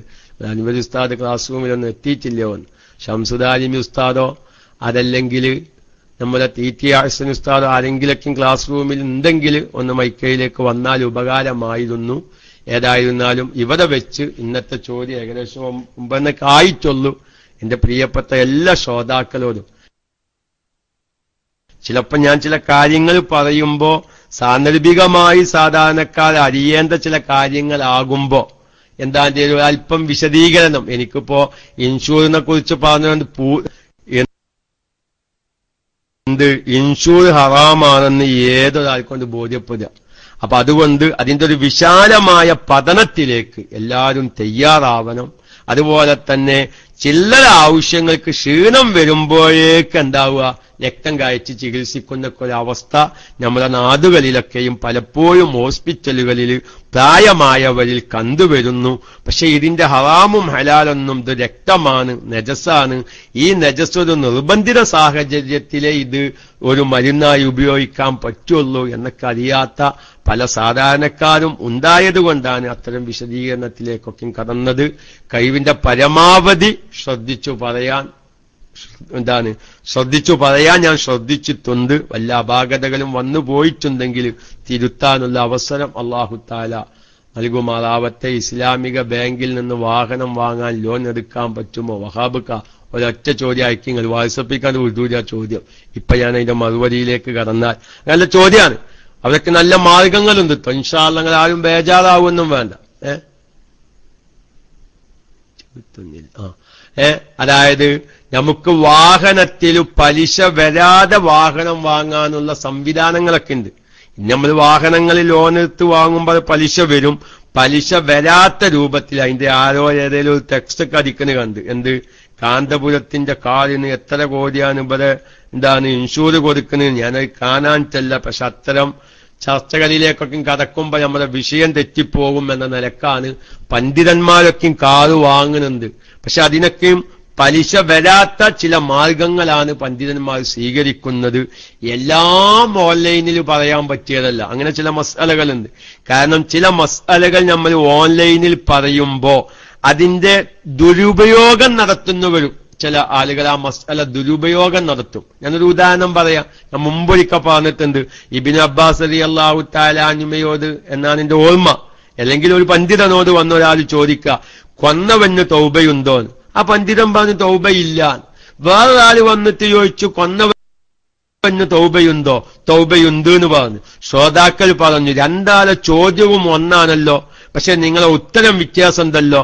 അപ്പൊ ഈ പണ്ഡിതൻ പറഞ്ഞു, എന്റെ ഓർമ്മ ഇബ്നു അബ്ബാസ് എന്നവരാണ് റളിയല്ലാഹു തആല അൻഹുമ, കൊന്നവന് തൗബയുണ്ടോ എന്ന് ആദ്യം ചോദിച്ചത് അവൻ തൗബയുണ്ടെങ്കിൽ ഒരാളെ കൊല്ലാമെന്ന തീരുമാനത്തില. അതുകൊണ്ടാണ് ഞാൻ തൗബ ഇല്ല എന്ന് പറഞ്ഞത്. ഓൻ തൗബ എന്തിനാണ് ഓൻ ഒരാളെ പോയി കൊല്ലും. അപ്പൊ അതുകൊണ്ട് ഓൻ എന്ത് ചെയ്തു? തൗബ ഇല്ല എന്ന് പറഞ്ഞാലേ ആ കൊലയിൽ നിന്ന് ഓൻ പിന്മാറുള്ളൂ. നേരെ മറിച്ച് രണ്ടാമത് തൗബയുണ്ടോ എന്ന് ചോദിച്ചവൻ കൊന്നതിനു ശേഷം തൗബക്ക് ഇനി തൗബയുണ്ടോന്നാണ്. അപ്പൊ അവനോട് തൗബയുണ്ട് എന്നും പറഞ്ഞു എന്ന് പറഞ്ഞു. അപ്പൊ അതുകൊണ്ട് എന്താ പറഞ്ഞത്? ഓൺലൈനിലൊക്കെ ചില മസ്അലകൾ പറയുമ്പോ ചിലപ്പം അത് ദുരുപയോഗം പലവരും ചെയ്യും എന്നതുകൊണ്ട് എല്ലാം ഓൺലൈനിൽ പറയുന്നത് ശരിയല്ല. നേരെ മറിച്ച് നമ്മുടെ പലിശയിൽ നിന്ന് ഒഴിവാവാനുള്ള ചില മാർഗങ്ങളൊക്കെയും ഉണ്ട്. അല്ലാഹു തആല കഴിവിന്റെ പരമാവധി പലിശയുമായി ബന്ധപ്പെടാത്തൊരു ജീവിതം അവരെ ഒന്നുകൂടി എല്ലാവരും, ഞാൻ ഏതായാലും ഒരു പോയിന്റ് അവിടെ എല്ലാവരും ശ്രദ്ധിക്കേണ്ട ഒരു പോയിന്റാണ്. ഞാൻ മുമ്പേ ഉദ്ദേശിച്ചതാ, പലവരും എന്നോട് പറഞ്ഞു അത് നല്ലതാണ്. ഒരു വൈകുന്നേരം ലൈവൊക്കെയും കഴിഞ്ഞൊരു അരമണിക്കൂർ ഒരു സാമ്പത്തിക ഇടപാടുമൊക്കെയുമായി ബന്ധപ്പെട്ട ഒരു ചർച്ച. പക്ഷെ ഒരു 2-3 ദിവസം വേറെ ചില സാങ്കേതിക കാരണങ്ങളാൽ രാത്രി സമയത്ത് ക്ലാസ് റൂമിൽ കയറാൻ കൂടിയിട്ടില്ല. ഇൻഷാ അല്ലാഹ് നമുക്ക് നോക്കാം. നമുക്കൊരു സാധാ കാർ, ഒരു ഉദാഹരണം പറയും, ഒരു അൾട്ടോ കാർ ഉണ്ടെങ്കിൽ എനിക്ക് സുഖമായി യാത്ര ചെയ്യാം. പക്ഷെ ഇന്ന് പലവരും എന്താ ചെയ്യുന്നത്? അയൽവാസി ഇന്നോവ ആക്കിയപ്പോ ഞാൻ എന്തിനാ മോശമാവുകയെന്ന് വിചാരിച്ച് എനിക്ക് ആവശ്യമായതിലും അധികമുള്ള ഒരു വാഹനം പലിശയുമായി ബന്ധപ്പെട്ട് വാങ്ങുകയാണ്. അത് ഹറാമാവും. അത് തനിച്ച ഹറാമെന്ന് യാതൊരു സംശയമില്ല. എനിക്കൊരു ആൾട്ടോ കാറ് മതി. പക്ഷെ അയൽവാസികളൊക്കെ ഷിഫ്റ്റും ഇന്നോവയാക്കിയപ്പോ ഞാൻ എന്തിനാ മോശമാവുന്നത്? ഞാൻ എന്റെ ആൾട്ടോ കാർ ഒഴിവാക്കി ഇന്നോവയാക്കുമ്പോ കൂടുതൽ പലിശയുമായി ഒരു ബന്ധപ്പെടുന്ന ഒരു സാഹചര്യം വരുന്നുണ്ട്. അപ്പൊ അതുകൊണ്ട് അത്തരം കാര്യങ്ങളൊക്കെയും എല്ലാ സാധാരണക്കാരും ശ്രദ്ധിക്കേണ്ടതുണ്ട്. അല്ലാഹു തആല പലിശയുമായി ബന്ധപ്പെട്ട ജീവിതത്തിൽ നിന്ന് പൂർണ്ണമായും ഒഴിഞ്ഞു നിൽക്കാൻ നമ്മളെ കൊണ്ട് സാധിക്കില്ല. കാരണം പലിശയുമായി ബന്ധപ്പെടാതെ ജീവിക്കാൻ പറ്റാത്തൊരു കാലം വരുന്നുണ്ട് എന്ന് റസൂലുള്ളാഹി വളരെ വ്യക്തമായി പറഞ്ഞു. അത് വളരെ വ്യക്തമായി നമ്മുടെ സാമ്പത്തിക ഇടപാടുകളിലും നമ്മുടെ ജീവിത രീതികളിലൊക്കെയും കണ്ടുവരുന്നു. പക്ഷെ പരമാവധി ഈ പലിശയുമായുള്ള ബന്ധത്തിൽ നിന്ന് ഒഴിഞ്ഞു നിൽക്കാനുള്ള ശ്രമം എല്ലാ ഭാഗത്തിൽ നിന്നും ഉണ്ടാവണം. പെൺകുട്ടികളെ ഉണ്ടാകുമ്പോഴേക്ക് വിവാഹ ഇൻഷുറൻസും മക്കൾക്ക് വിദ്യാഭ്യാസം പഠിപ്പിക്കാൻ വേണ്ടി വിദ്യാഭ്യാസ ഇൻഷുറൻസ് ഒക്കെ എടുക്കുന്ന ഒരുപാട് രക്ഷിതാക്കന്മാരുണ്ട്. പ്രിയപ്പെട്ടവരെ, ഇതെല്ലാം ഹറാമാണെന്നറിയാത്ത ആരെങ്കിലും ഉണ്ടെങ്കിൽ അത്തരം ചർച്ചകളിലേക്കൊക്കെയും എല്ലാവരും കടന്നു വരണം എന്നും കൂടി ഉണർത്തി അല്ലാഹു തആല നമ്മൾ പറഞ്ഞത് നമ്മുടെ ജീവിതത്തിലൊക്കെയും ഉപകരിക്കുമാറാവട്ടെ. പിന്നെ എന്റെ പ്രിയപ്പെട്ട പുതിയ വല്ല ശ്രോതാക്കളും ഉണ്ടെങ്കിൽ നിങ്ങളുടെ ഇത്തരം ചോദ്യങ്ങളൊക്കെ അയക്കേണ്ടത് 00515138796 എന്ന വാട്സപ്പ് നമ്പറിലേക്കാണ് അയക്കേണ്ടത് എന്നും ഉണർത്തി അല്ലാഹു തആല ഉപകരിക്കുന്ന വിജ്ഞാനങ്ങൾ പറയുവാനും കേൾക്കുവാനും തൗഫീഖിനെ പ്രദാനം ചെയ്യുമാറാവട്ടെ എന്ന് പറഞ്ഞ് തൽക്കാലം ഒരു 10 മിനിറ്റ് മൈക്കയിൽ നിന്ന് വിട്ടു നിൽക്കുന്നു. അതിനുശേഷം ഇൻഷാ അല്ലാഹ് ഖത്തമിന്റെ ദുആ ഉണ്ടാകുമെന്ന് അറിയിക്കുന്നു. ദുആ വസിയത്തോടുകൂടി അസ്സലാമു അലൈക്കും വറഹ്മത്തുള്ളാഹി വബറകാതുഹു.